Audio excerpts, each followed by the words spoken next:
Hallelujah, जय मसीह। यीशु मसीह के महत्वपूर्ण नाम से इस ऑनलाइन आराधना में हमारे साथ जितने भी भाई और बहन आप भाग ले रहे हैं, हम आपको यीशु मसीह के नाम से हम स्वागत करते हैं। उम्मीद रखते हैं कि आजकल के दिन में परमेश्वर से आपकी संगति और आगे बढ़ रही है और परमेश्वर के विश्वास में और आप आगे बढ़ रहे हैं।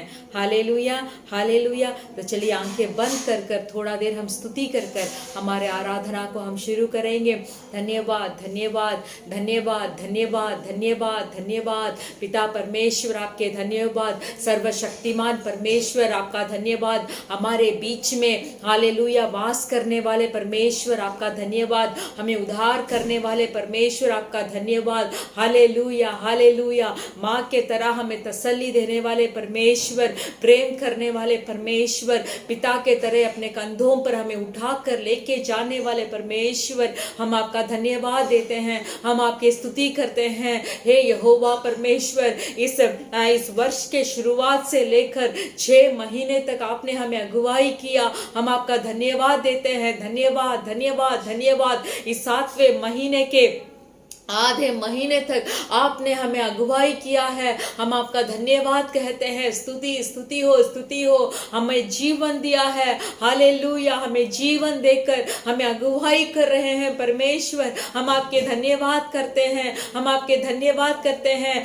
आपके हाथों से भलाई को स्वीकार करने के लिए हालेलुया हम कोई भी योग्य नहीं है, फिर भी परमेश्वर आपके दया से, आपके कृपा से, आपके अनुग्रह से हमें अगुवाई कर कर आ रहे हैं। हम आपके स्तुति करते हैं। धन्यवाद, धन्यवाद, धन्यवाद, धन्यवाद। हम आपके धन्यवाद देते हैं। Hallelujah, hallelujah, hallelujah. सर्वशक्तिमान परमेश्वर, हालेलुया। स्वर्ग पे राज करने वाले परमेश्वर, हालेलुया, हालेलुया, हालेलुया। सब देवताओं से महान, सब देवताओं से बड़ा, सब देवताओं से जिंदा खुदा, हालेलुया, हालेलुया। आपकी आराधना कर रहे हैं। हम आपकी स्तुति कर रहे हैं। हालेलुया। रिघाबा शहेदुना माला रबा बाबा रेखल बहादुना बा। धन्यवाद देते हैं। धन्यवाद, धन्यवाद, धन्यवाद। हमें जीवन देने के लिए धन्यवाद। हमें साहस देने के लिए धन्यवाद। ये सारे हालातों से हमें बचाया रखा परमेश्वर। आपके हथेलियों पर हमें रचाया परमेश्वर। हम आपकी स्तुति करते हैं। हालेलुया। धन्य, धन्य, धन्य, धन्य। इस आराधना में हमारे साथ जितने भी भाई और बहन जुड़े हुए हैं परमेश्वर, आज के दिन में आपके अभिषेक से हर एक को भरने के लिए हम विनती करते हैं। जो जो मन्नतें आपके सम्मुख में लेके आए हो परमेश्वर, वो मन्नतें को पूरा करने के लिए हम विनती करते हैं परमेश्वर। हालेलुया। भाइयों का काम को, हालेलुया, उनके परिवार को, हालेलुया, उनके जरूरतों को, हालेलुया, हम आपके हाथों पे समर्पण करते हैं। इस आराधना के द्वारा परमेश्वर छुटकारा देने वाले जगह पे छुटकारा दीजिए। हालेलुया। छुटकारा देने वाले कामों में छुटकारा दीजिए। हालेलुया। पवित्रता जहां जहां नहीं है वहां पवित्रता से भरिए। ओरी खाबा शगादुना माला राबा बाबा। धन्यवाद देते हैं, धन्यवाद करते हैं। हालेलुया। हे परमेश्वर, आज मैं आपके सन्निधान में आ रहा हूं। मेरा ये काम पूरा नहीं हो रहा है, मेरा परिवार का ये हालात नहीं बदल रहा है, मुझे बहुत बोझ हो रही है, मुझे बहुत भारी हो रही है। हालेलुया। मेरे सामने इतने जरूरतें पड़े हैं। Hallelujah, hallelujah. मैं पवित्रता से मैं जीना चाहता हूं, मैं वचन का पालन करना चाहता हूं। हालेलुया। मैं आपके सम्मुख में बैठना चाहता हूं। हालेलुया। ऐसे सोचकर, हालेलुया, ऐसे निर्णय से आज जितने भी भाई और बहन इस जगह पे बैठे हो, हालेलुया, परमेश्वर पवित्र आत्मा आज उनमें एक छुटकारा दीजिए। जो हालेलुया, जो विनती को आपके सम्मुख में लेके आए हैं, हालेलुया, हम प्रार्थना करते हैं कि हम एक जीवित खुदा और जिंदा खुदा के सामने, हालेलुया, हम हमारे सब कुछ को समर्पण करते हैं। हालेलुया। भाइयों को आशीष कीजिए। आज का वचन को आपके हाथ में समर्पण करते हैं। पवित्र आत्मा हम हर एक से बात करने के लिए, हालेलुया, हम विनती करते हैं, विनती करते हैं, विनती करते हैं। धन्यवाद देते हैं। इस आराधना आराधना में भाई लोग जैसे आए हैं वैसे ना जाए, जैसे आए हैं उससे भी अधिक समाधान से, अधिक शांति से, अधिक आनंद से, पवित्र आत्मा मुझसे बात किया बोलकर एक खुशी से उस जगह को छोड़कर जाने के लिए परमेश्वर आपके पवित्र आत्मा हर एक के ऊपर उंडेलने के लिए हम प्रार्थना करते हैं, आपके सम्मुख में समर्पण करते हैं। परमेश्वर यीशु मसीह के नाम से मांगते हैं पिता, आमेन। Hallelujah, hallelujah. परमेश्वर आपको आशीष करेंगे। हालेलुया। एक उम्मीद के साथ बैठना है कि मैं जैसे आया हूं वैसे मैं नहीं वापस जाऊंगा। इस आराधना के द्वारा, एक एक गीत के द्वारा, संदेश के द्वारा आज परमेश्वर मुझसे बात करेंगे। हालेलुया। ऐसे एक तैयारी के साथ जब हम बैठते हैं तब जरूर पवित्र आत्मा हर एक के अंदर क्रिया करते हैं। Hallelujah, hallelujah. परमेश्वर भला है। तो चलिए हम हमारे गीत को शुरू करेंगे प्रार्थना के साथ। इस गीत को, हर एक गीत को आप गाकर आशीष को स्वीकार करने के लिए हम आपसे विनती करते हैं। आमेन। Hallelujah, hallelujah. रब की होवे सना, हमेशा रब की होवे सना, रब की होवे सना, हमेशा रब की होवे सना, रब की होवे सना, हमेशा रब की होवे सना, रब की होवे मदद सराई,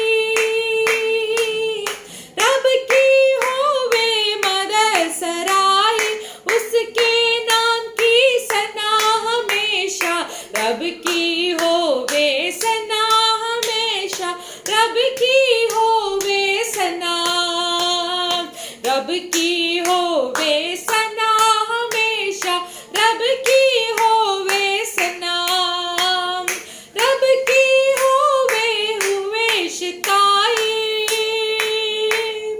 रब के घर में होवे शिकाई, उसकी हमदो सना हमेशा रब की होवे सना, हमेशा रब की होवे सना, रब की होवे सना, हमेशा रब की होवे सना। कामों में है वो कैसा कादिर, कामों में है वो कैसा कादिर, उसकी कुदरत बता हमेशा रब की होवे सना, हमेशा रब की होवे सना, रब की होवे सना, हमेशा रब की होवे सना। जय के जोर से फूको नरसिंगे, जैसे जोर से फूको नरसिंगे, बरबत बीना बजा हमेशा रब की होवे सना, हमेशा रब की होवे सना, रब की होवे सना, हमेशा रब की होवे सना। तारा दारे साजो पे छोड़ो, तारा दा साजो रंगनी छेड़ो, डफ और तबला बजा हमेशा की होवे सना, हमेशा रब की होवे सना, रब की होवे सना, हमेशा रब की होवे सना। बांसुरी पे सुना सुरे सुरीली, बांसुरी पे सुना सुरे सुरीली, जन जन जाज बजा हमेशा रब की होवे सना, हमेशा रब की होवे सना, रब की होवे सना, हमेशा रब की होवे सना। सारे मिलकर ताली बजाओ, सारे मिलकर ताली बजाओ, गाओ रब की सना, हमेशा गाओ रब की सना, हमेशा रब की होवे सना,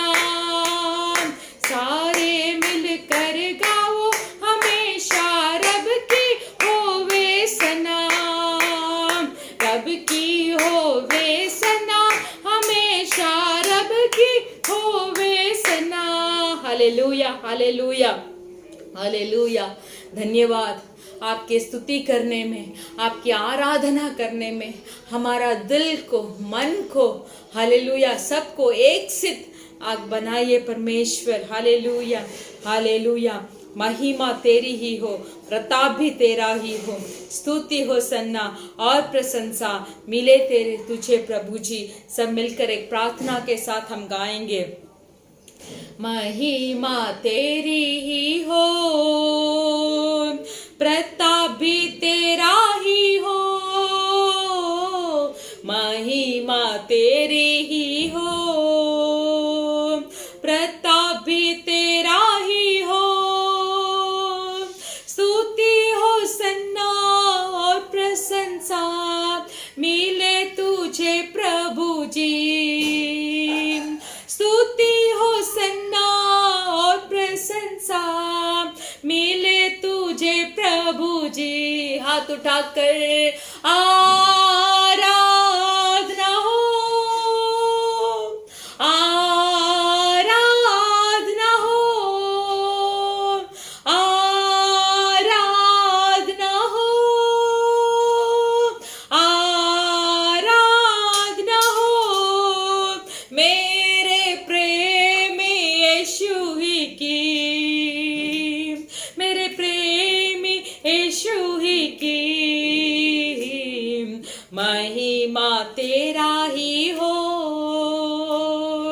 प्रताप भी तेरा ही हो, महिमा तेरा ही हो, अपने अनमोल लहू से तूने आजाद किया हमको,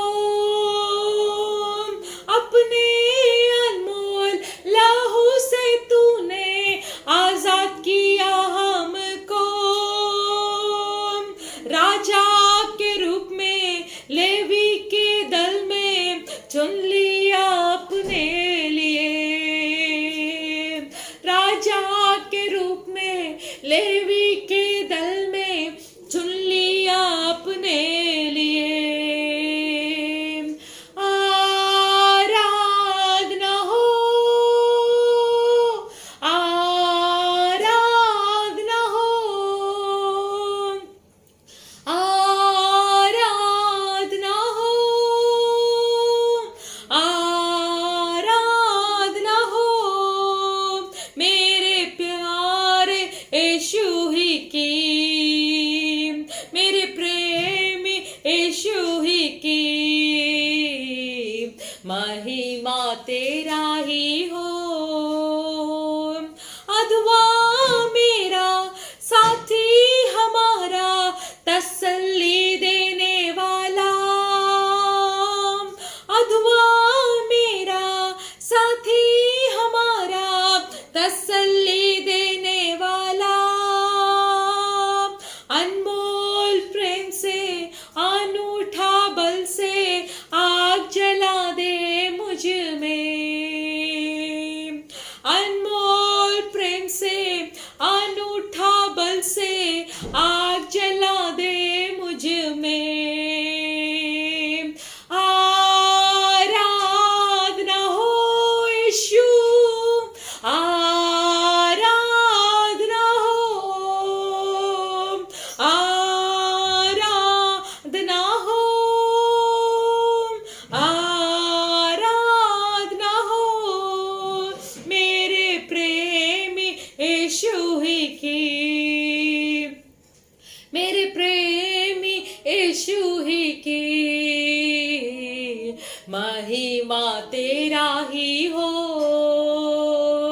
प्रताप भी तेरा ही हो, महिमा तेरा ही हो, आज और कल एक साथ तू है फिर आने वाला राजा, आज और कल एक साथ तू है फिर आने वाले राजा, तेरे नाम हो ऊंचा, तेरे राज राज्य आए, तेरा मर्जी पूरी हो। तेरा नाम हो ऊंचा, तेरा राज्य आए, तेरी मर्जी पूरी हो। महिमा महिमा तेरी ही हो, प्रताप भी तेरा ही हो, महिमा तेरी ही हो। हाथ उठाकर आराधना हो, आराधना हो, आराधना हो, आराधना हो। मेरे प्रेमी यीशु ही की, मेरे प्रेमी यीशु ही की, महिमा तेरा ही हो, प्रताप भी तेरा ही हो। यहोवा महिमा तेरा ही हो, यीशु राजा प्रताप भी तेरा ही हो। स्तुति होसन्ना और प्रशंसा मिले तुझे प्रभु जी। स्तुति होसन्ना और प्रशंसा मिले तुझे प्रभु जी। धन्यवाद धन्यवाद धन्यवाद। अपने अनमोल लहू से आमेन, अपने अनमोल लहू से आमेन।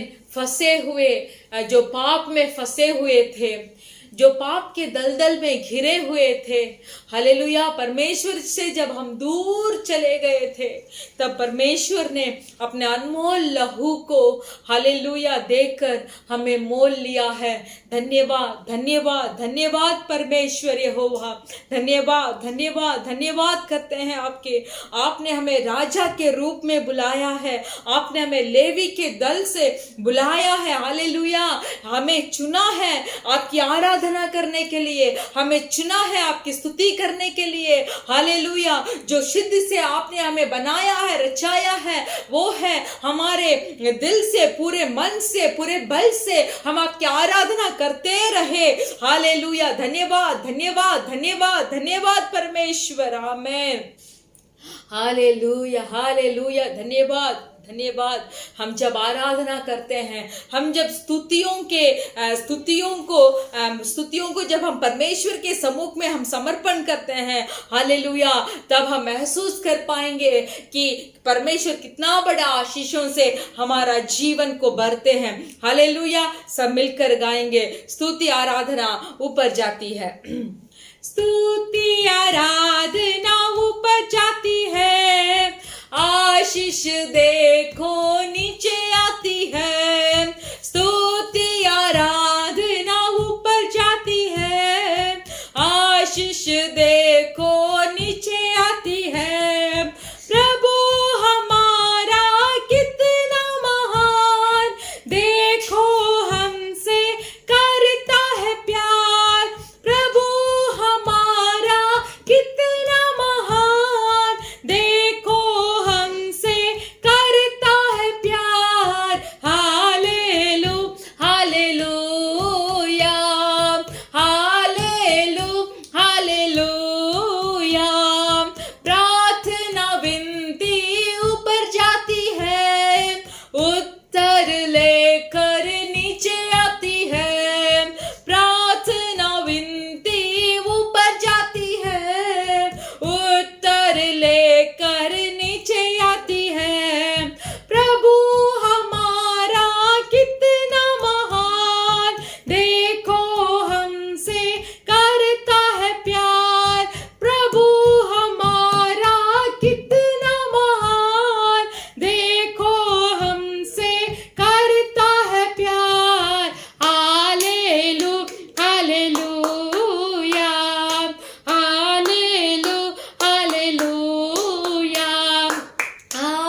देखो नीचे आती है, स्तुति आराधना ऊपर जाती है, आशीष देखो नीचे आती है। प्रभु हमारा कितना महान, देखो हमसे करता है प्यार। प्रभु हमारा कितना महान, देखो हमसे करता है प्यार। हालेलू हालेलूया, हालेलू hallelujah, hallelujah hallelujah hallelujah hallelujah. जो भी हालात हो, जो भी परिस्थिति हो, वातावरण जितना भी बदले गया हो, हालेलुया, हम हमारे स्तुति को आपके सम्मुख में हमें चढ़ाने का, हालेलुया, एक पूरे मन से, पूरे बल से, हालेलुया, हम हमारे आराधना को परमेश्वर के सम्मुख में करने का एक बल से हमें भर दे आज के दिन। हालेलुया, आज जब हम सारे संसार को देखते हैं तब हमारा दिल दुख हो जाता है। जब हमारे भविष्य के बारे में हम सोचते हैं तो हम बहुत तंग रह जाते हैं, हम थक जाते हैं। हालेलुया, ये चारों ओर जो घटना हो रही है, ये जब महामारी फैल रही है, हालेलुया, इसको देखते देखते हरदम तो दिल दुख जाता है। हालेलुया, बहुत थकावट जैसा महसूस हो जाता है। हालेलुया हालेलुया, फिर भी मेरे प्रिय भाई और बहनों, हालेलुया, संसार में हमें तो तंग है, संसार में हमें जंग है, संसार में हमें उपद्रव है, संसार में हमें कष्ट है, संसार में हमें परेशानी है,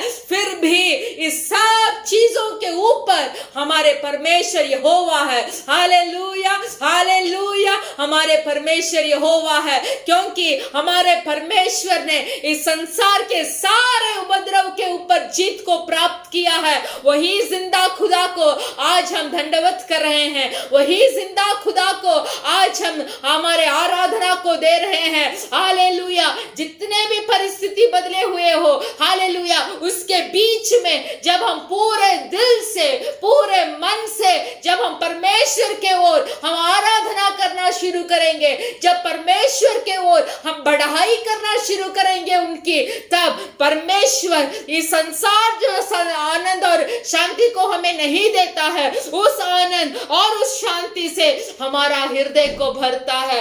हालेलुया हालेलुया हालेलुया, इसीलिए हालेलुया, इसीलिए थक मत जाइए।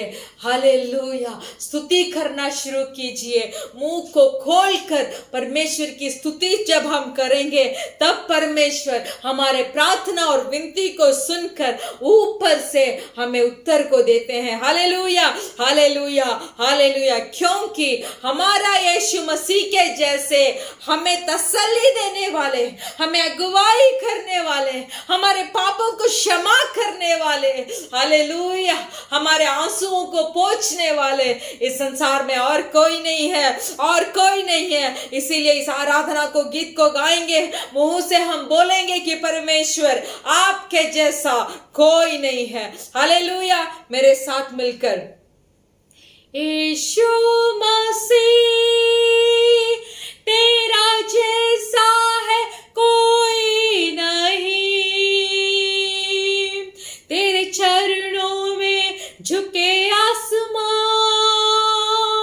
और महिमा गाए सभी। फिर से एक बार, यीशु मसीह तेरे जैसा है कोई नहीं, तेरे चरणों में झुके आसमान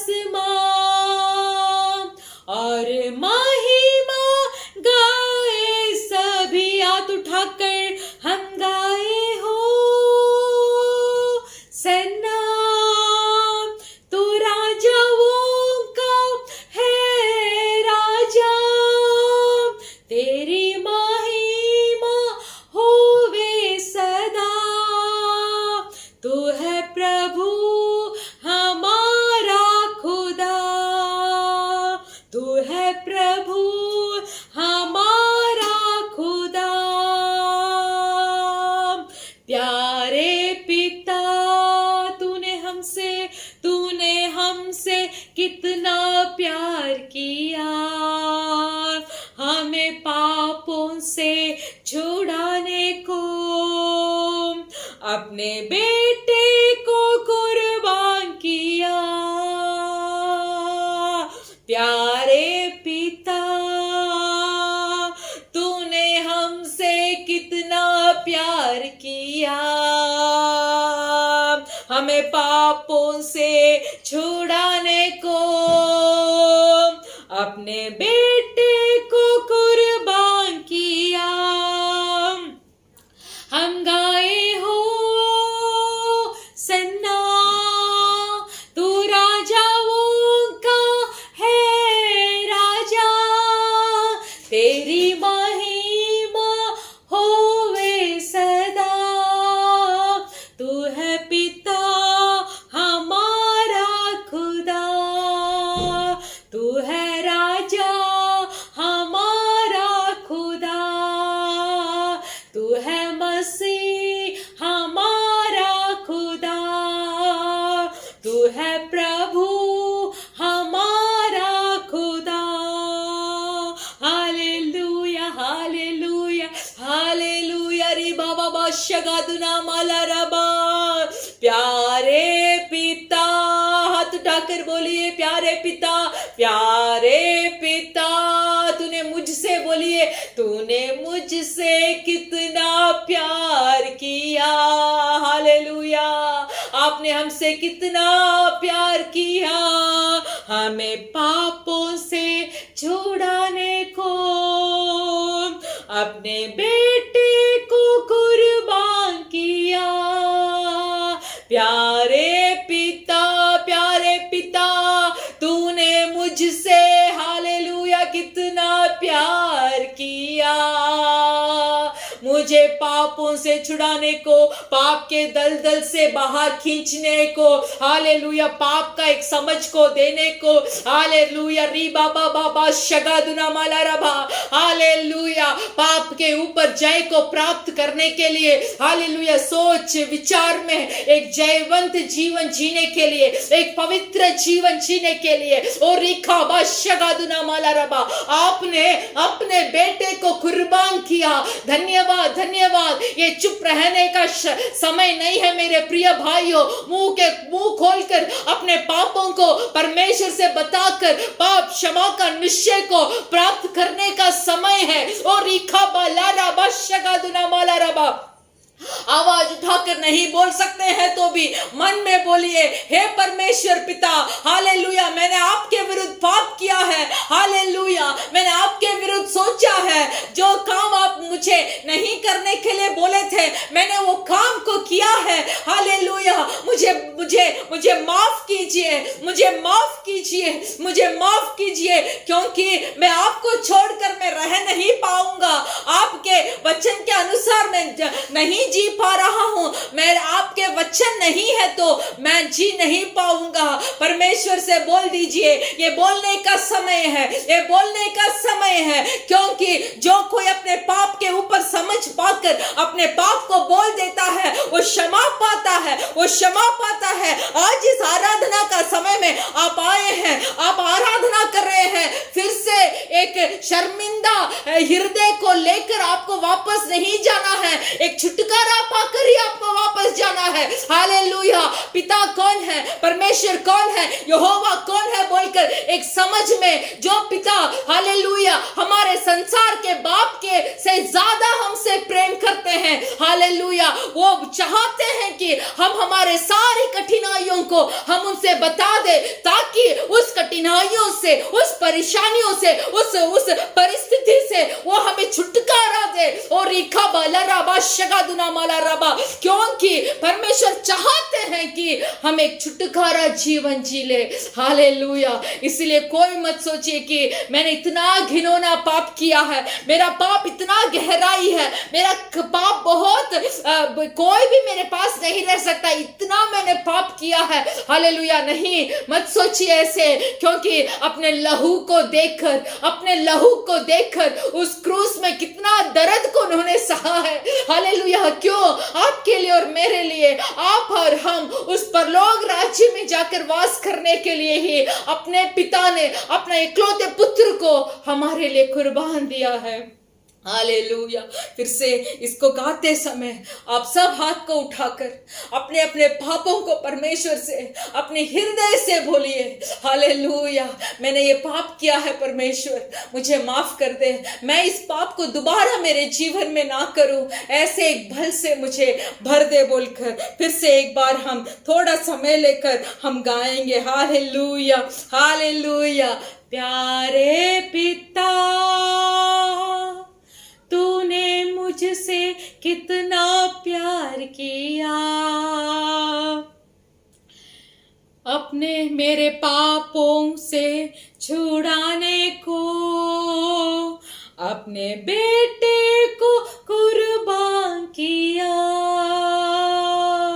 प्यारे पिता, तूने मुझसे कितना प्यार किया। हाँ परमेश्वर, आपका प्रेम बहुत है मुझ में, मुझे पापों से छुड़ाने को अपने बेटे को कुर्बान किया। हम गाए हो सन्ना, तू राजाओं का है राजा, तेरी महिमा होवे सदा। तू है पिता हमारा खुदा, तू है पिता हमारा खुदा। धन्यवाद, धन्यवाद, धन्यवाद, धन्यवाद परमेश्वर। अगर आप हमारे लिए कुर्बान ना होते तो परलोक और हमारे बीच का रास्ता सब समय के लिए बंद हुआ होता। आप आपके लहू को मेरे लिए बहाए, इसीलिए आपके लहू के द्वारा मैं उस परलोक आ सकता हूँ। आपके कुर्बान के लिए धन्यवाद, उस लहू के लिए धन्यवाद, फिर से एक नया जन्म हमें देने के लिए धन्यवाद। हम धन्यवाद करते हैं, आपके सम्मुख में हम समर्पण करते हैं। जो वचन को आज हम सुनने जा रहे हैं परमेश्वर, पवित्र आत्मा हमसे बात करने के लिए हम विनती करते हैं। आपके सम्मुख में हम सबको हम देते हैं। आप ही हमें शुरुआत से लेकर अंत तक आप हमें अगुवाई कीजिए। प्रभु यीशु मसीह के नाम से मांगते हैं पिता, आमेन। Hallelujah, hallelujah. परमेश्वर भला है। हम सब हमारे भजन संगीता को उठाएंगे। हमारे भजन संगीता का 46 को हम पढ़ेंगे। 46 भजन संगीता वचन 1 से लेकर 11 तक हम पढ़ेंगे। 46 भजन संगीता 1 से लेकर 11 वचन है, वो पूरा भजन संगीता को आज हम पढ़ेंगे। Hallelujah, hallelujah. प्रधान भजाने वाले के लिए कोरहा वंशियों का अलामोत की राग पर एक गीत।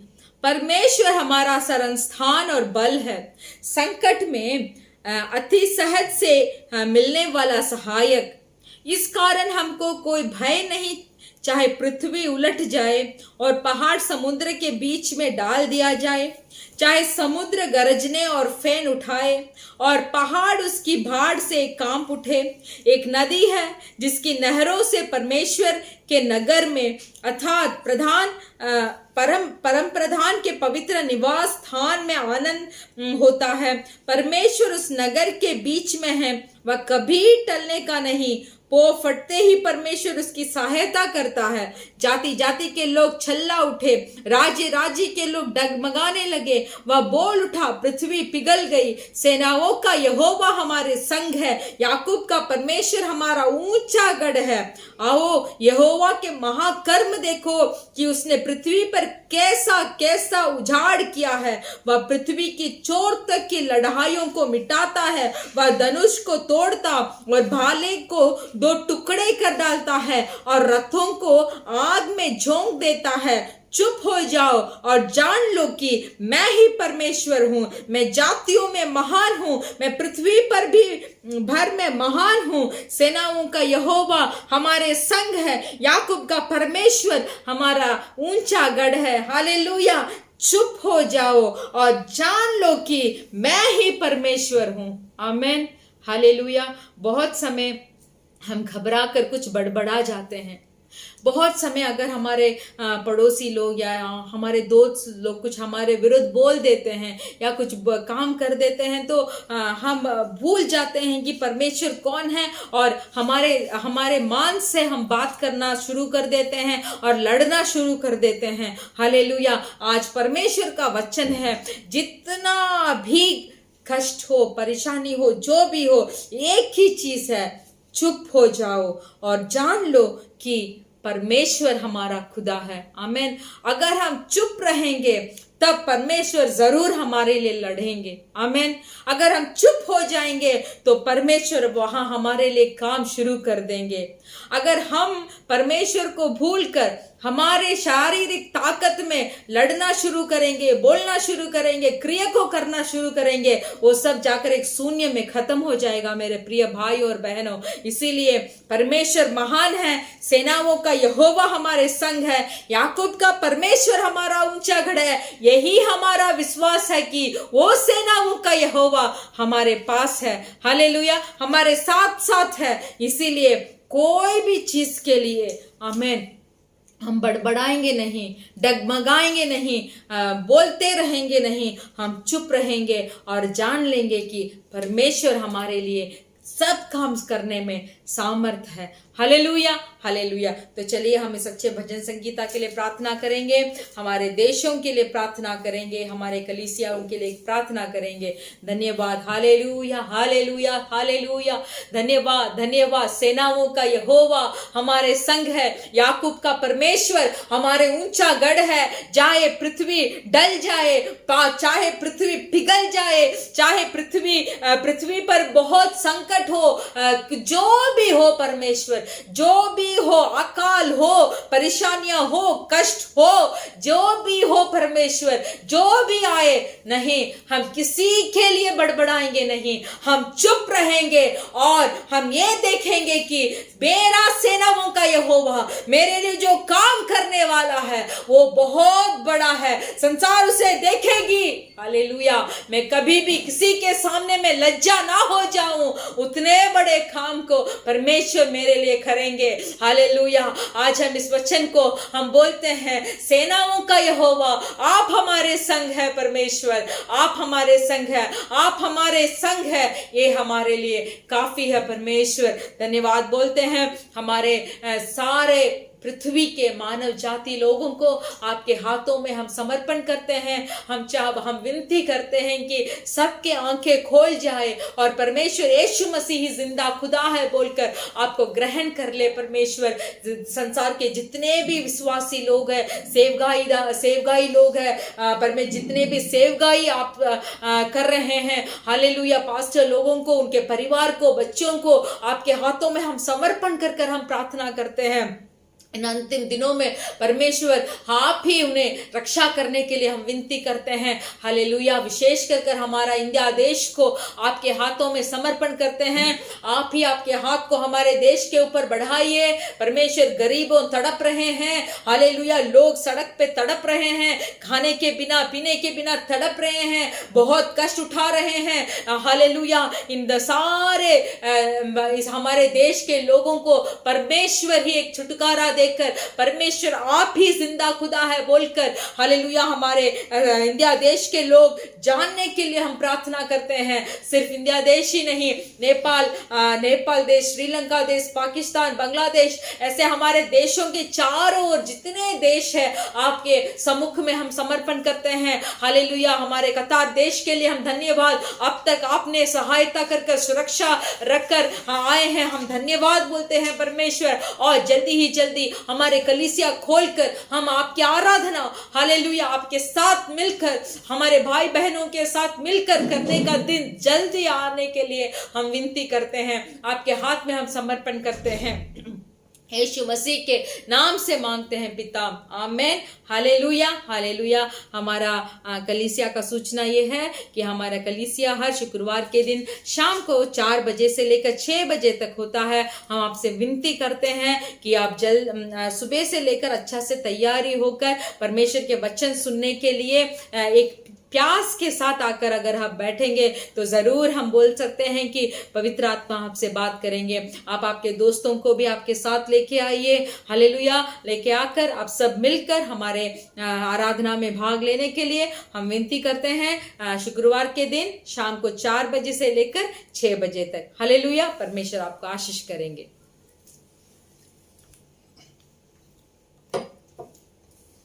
ஹல்லேலூயா हालेलुया। ஆண்டவரே இயேசு கிறிஸ்து நாமத்தினால் உங்களை ஒருவரை வாழ்த்துக் கொள்கிறோம்। परमेश्वर यीशु मसीह के नाम से हर एक को हम स्वागत करते हैं। தொடர்ந்து இந்த நாட்கள் நீங்கள் இன்னும் அதிகமாக ஜெபிக்கும்படியாக கேட்டுக்கொள்கிறோம்। लगातार इन दिनों में बहुत ज्यादा प्रार्थना करने के लिए मांगते हैं। இந்த நாட்கள் ஆண்டவரே இயேசு கிறிஸ்துவின் வருகைக்குள்ள அடையாளங்கள் ஒவ்வொரு தேசங்களிலும் நடைபெற்றுக் கொண்டிருக்கிறது। आज के दिनों में परमेश्वर के आगमन का चिन्ह हर एक देश में दिखाई दे रहा है। 2 நாட்களுக்கு முன்பதாக 2 दिन से पहले இந்தோனேஷியா தேசத்துல इंडोनेशिया देश जो है 2 மணி நேரத்துல 2 घंटे में 22 தடவை பூமி அதிர்ச்சி உண்டாயிருக்கிறது। लगभग 22 बार भूकंप हुआ है। रिक्टर அளவு வந்து 5.4 என்று சொல்லுகிறார்கள்। उसका जो जब नाप कर देखते हैं तो उसका 5 तक उसका ताकत था, वो भूकंप का ताकत। ஆண்டவரே இயேசு கிறிஸ்து சீக்கிரம் வரப்போகிறார்। परमेश्वर यीशु मसीह जल्दी आने वाले हैं। ஒவ்வொரு பிள்ளைகளும் ஆயத்தமாக வேண்டும்। हम हर एक तैयार होना चाहिए। ஒவ்வொரு நாள் நாம் தேவனை நோக்கி பார்க்கிற பிள்ளைகளாக இருக்க வேண்டும்। प्रतिदिन हमें परमेश्वर को खोजना चाहिए। அவரை நோக்கி பார்க்கிற பிள்ளைகளோட வாழ்க்கையில जो कोई परमेश्वर को देखता है தேவன் எந்த ஒரு தீங்கும் இல்லாதபடிக்கு பாதுகாக்கிறவராக இருக்கிறார்। तो उनके जो कोई परमेश्वर को देखता है, ढूंढता है, उनके जीवन में परमेश्वर कुछ भी नष्ट नहीं लेके आएंगे। அதனால அதிகமாய் தேவ சமூகத்தில் ஜெபம் பண்ணுகிற பிள்ளைகளாக இருங்கள்। इसीलिए ज्यादा से ज्यादा तक परमेश्वर के सम्मुख में आप प्रार्थना कीजिए। கர்த்தர் உங்களை ஆசீர்வதிப்பார்। परमेश्वर आपको आशीष करेंगे। இந்த நாள் வேத வார்த்தைக்கு நேராக கடந்து செல்லலாம்। आज के दिन भी हम परमेश्वर के संदेश के ओर हम ध्यान நம்ம करेंगे। மத்தியில் இருக்கக்கூடிய சகோதரி சித்ரா வேத வார்த்தையில பகிர்ந்து கொடுப்பார்। हमारे मध्य में जो बहन चित्रा है वो हमसे परमेश्वर के वचन को बताएंगी। हालेलुया। हालेलुया। கர்த்தருடைய பரிசுத்த நாமத்திற்கு மகிமை உண்டாவதாக। परमेश्वर के पवित्र नाम का महिमा हो। ஆமென்। आमेन। எல்லாரும் எப்படி இருக்கீங்க? आप सब कैसे हैं? கர்த்தர் நல்லவர், நம்முடைய வாழ்க்கையிலே அவர் போதுமானவராய் இருக்கிற தேவன்। परमेश्वर भला है, हमारे जीवन में सिर्फ परमेश्वर ही हमारे लिए काफी है। பாஸ்டர் சொன்னது போல जैसे पास्टर ने बताए கடைசி நாட்களிலே வந்து விட்டோம் நம்ம எல்லாரும்। हम सब अंतिम दिनों में आ चुके हैं। ஆண்டவருடைய வருகை மிக சீக்கிரமாய் இருக்கிறது। परमेश्वर के आगमन बहुत जल्दी है। அதற்குரிய அடையாளங்கள் எல்லாம் நம்முடைய கண்களுக்கு முன்பாகவே நடந்து கொண்டிருக்கிறது। हमारे आंखों के सामने ही परमेश्वर के आने का चिन्ह हो रहा है। அதனால ஒவ்வொரு நாளும் தேவனை நோக்கி பார்க்கிற காரியத்துல நான் உண்மை உள்ளவர்களாய் இருக்க வேண்டும்। इसीलिए प्रतिदिन परमेश्वर के खोज में हमें सच्चाई से रहना चाहिए। தேவனை கனப்படுத்துகிற காரியத்துல நான் முதலிடம் கொடுக்க வேண்டும்। परमेश्वर को प्रथम स्थान को देना चाहिए। இந்த நாளிலும் நாம் வேத வார்த்தைக்கு நேராய் கடந்து செல்லலாம்। इस दिन में भी हम पवित्र वचन के ओर हम ध्यान करेंगे। எடுத்துக்கொள்ளலாம்। சங்கீதங்களின் புஸ்தகங்கள் 25வது சங்கீதத்தை எடுத்துக்கொள்வோம்। हम लेंगे भजन संगीता का 25वां अध्याय 12, 13, 14 வாசிக்கலாம்। भजन संगीता 25वां अध्याय का 12, 13 और 14 को हम पढ़ेंगे। वह कौन है जो यहोवा का भय मानता है? यहोवा उसको उसी मार्ग पर जिससे वह प्रसन्न होता है चलाएगा। वह कुशल से टिका रहेगा और उसका वंश पृथ्वी का अधिकारी होगा। यहोवा के भेद को वही जानते हैं जो उससे डरते हैं और वह अपनी वाचा उन पर प्रकट करेगा। ஹல்லேலூயா। हालेलुया। இந்த நாளிலும் கர்த்தருக்கு பயப்படுகிற பயம் அதை குறித்து நாம் தியானிக்க இருக்கிறோம்। आज के दिन में परमेश्वर यहोवा का भय के बारे में हम आज ध्यान करेंगे। ஒரு நிமிடம் நாம் கண்களை மூடி ஜெபிக்கலாம். एक पल हम हमारे आंखों को बंद कर हम प्रार्थना करेंगे। எங்களை அளவுக்கு அதிகமாக நேசிக்கிறீங்க நல்ல தகப்பனே. हमसे बहुत प्रेम करने वाले हमारे पिता, அப்பா இந்த நாளிலும் உடைய வார்த்தையின் சத்தத்தின்படி எங்களோடு பேசுங்க. आज आपके वचन के द्वारा आप हमसे बात कीजिए। எந்த காரியத்தை நாங்கள் இந்த நாளில் கற்றுக்கொள்ள வேண்டுமோ அதை எங்களுக்கு போதித்து கொடுங்கப்பா. जो काम को आज हम आपसे सीखना है उसे हमको सिखाइए। சகல பிரஸ்தாபத்தை பார்க்கலும் உடைய வார்த்தையை நீர் மகிமைப்படுத்தி இருக்கிறீர். सब प्रधान चीजों से भी आपने आपके वचन को महिमा दिया है। அந்த வார்த்தையானது எங்களுக்கு ஜீவனும் ஆரோக்கியமாய் இருக்கிறது அப்பா. वो आपके वचन हमारे लिए जीवन और सुरक्षित है परमेश्वर। எங்களுக்குள் இருக்கிற ஊனையும் கணுக்களையும் பிரிக்கக்கூடியதாகவும் இருக்கிறது. हमारे अंदर सब के बीच में एक फर्क को दिखाई देता है आपका वचन। இந்த நாளில உமக்கு ஏற்ற பிள்ளைகளா நாங்கள் உருவாக்கப்பட आज के दिन में आपके सिद्ध के अनुसार हम बने।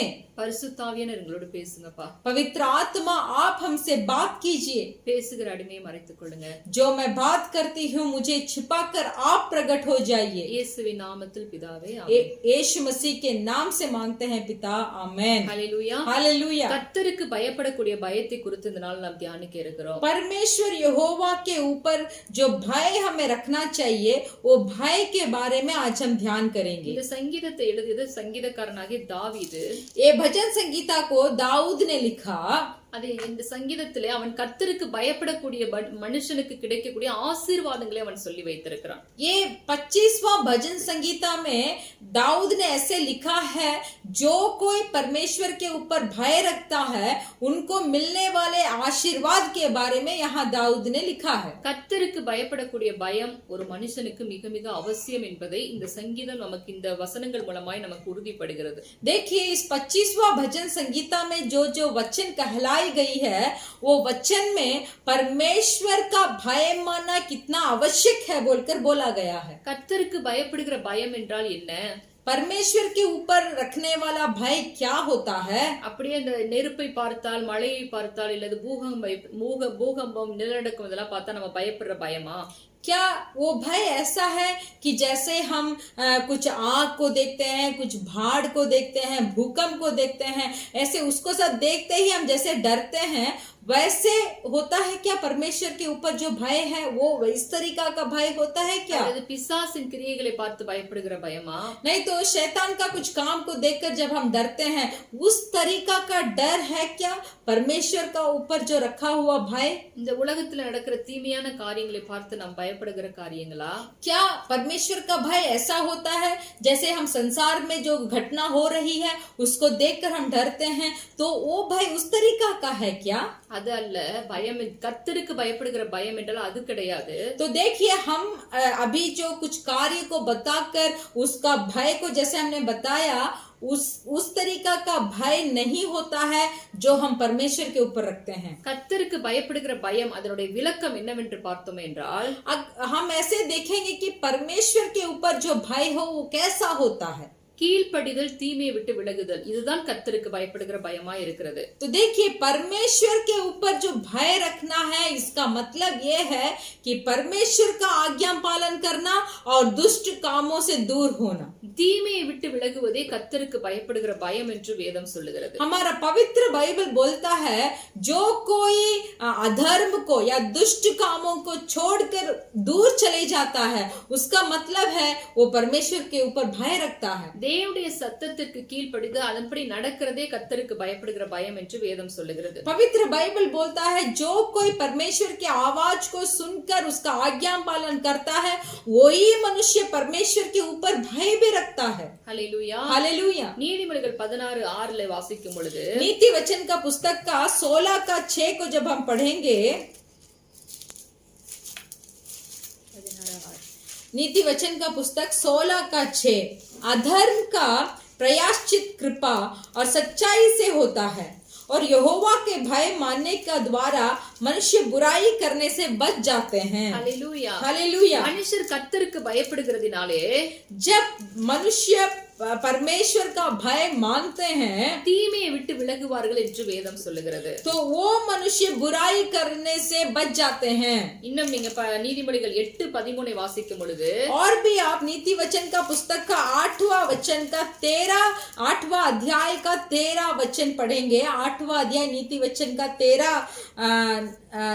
वचन, यहोवा का भय मानना बुराई से भय रखना है, घमंड, अहंकार और बुरी चाल से और उलटफेर की बात से भी मैं भय रखती हूँ। அதாவது தீமையை வெறுப்பதே கர்த்தருக்கு பயப்படுகிற பயம் என்றும் இங்கேயும் சொல்லப்பட்டிருக்கிறது. तो देखिए यहाँ भी बोला गया है कि यहोवा का भय मानना बुराई से भय रखना है। ஹல்லேலூயா. हालेलुया। கர்த்தருக்கு பயப்படுகிற பயம் அவருடைய பிள்ளைகள் ஒவ்வொருவருக்குள்ளும் இருக்க வேண்டிய அவசியத்திலே கீழ்ப்படிதலும் தீமை விட்டு விலகுதலும் முக்கியமாய் இருக்கிறது. तो देखिए यहोवा का भय मानना है तो जरूर हमें परमेश्वर का वचन का आज्ञा पालन करना चाहिए और बुराई से भय रखना चाहिए। அவருக்கு பயப்படுகிறதுனால் நமக்கு கிடைக்கும் ஆசீர்வாதங்கள் என்று பார்க்கும் பொழுது जब हम परमेश्वर की भय मानते हैं तो उसके द्वारा हमें मिलने वाला आशीर्वाद क्या होता है? ஆதியாகமம் முதற்கொண்டு வெளிப்படுத்தின விசேஷம் வரைக்கும் கர்த்தருக்கு பயப்படுகிறதுனால் வரக்கூடிய ஆசீர்வாதங்களை அநேகத்தை நாம் பார்க்க முடியும். देखिए हमारा पवित्र बाइबल में उत्पत्ति से लेकर प्रकाशित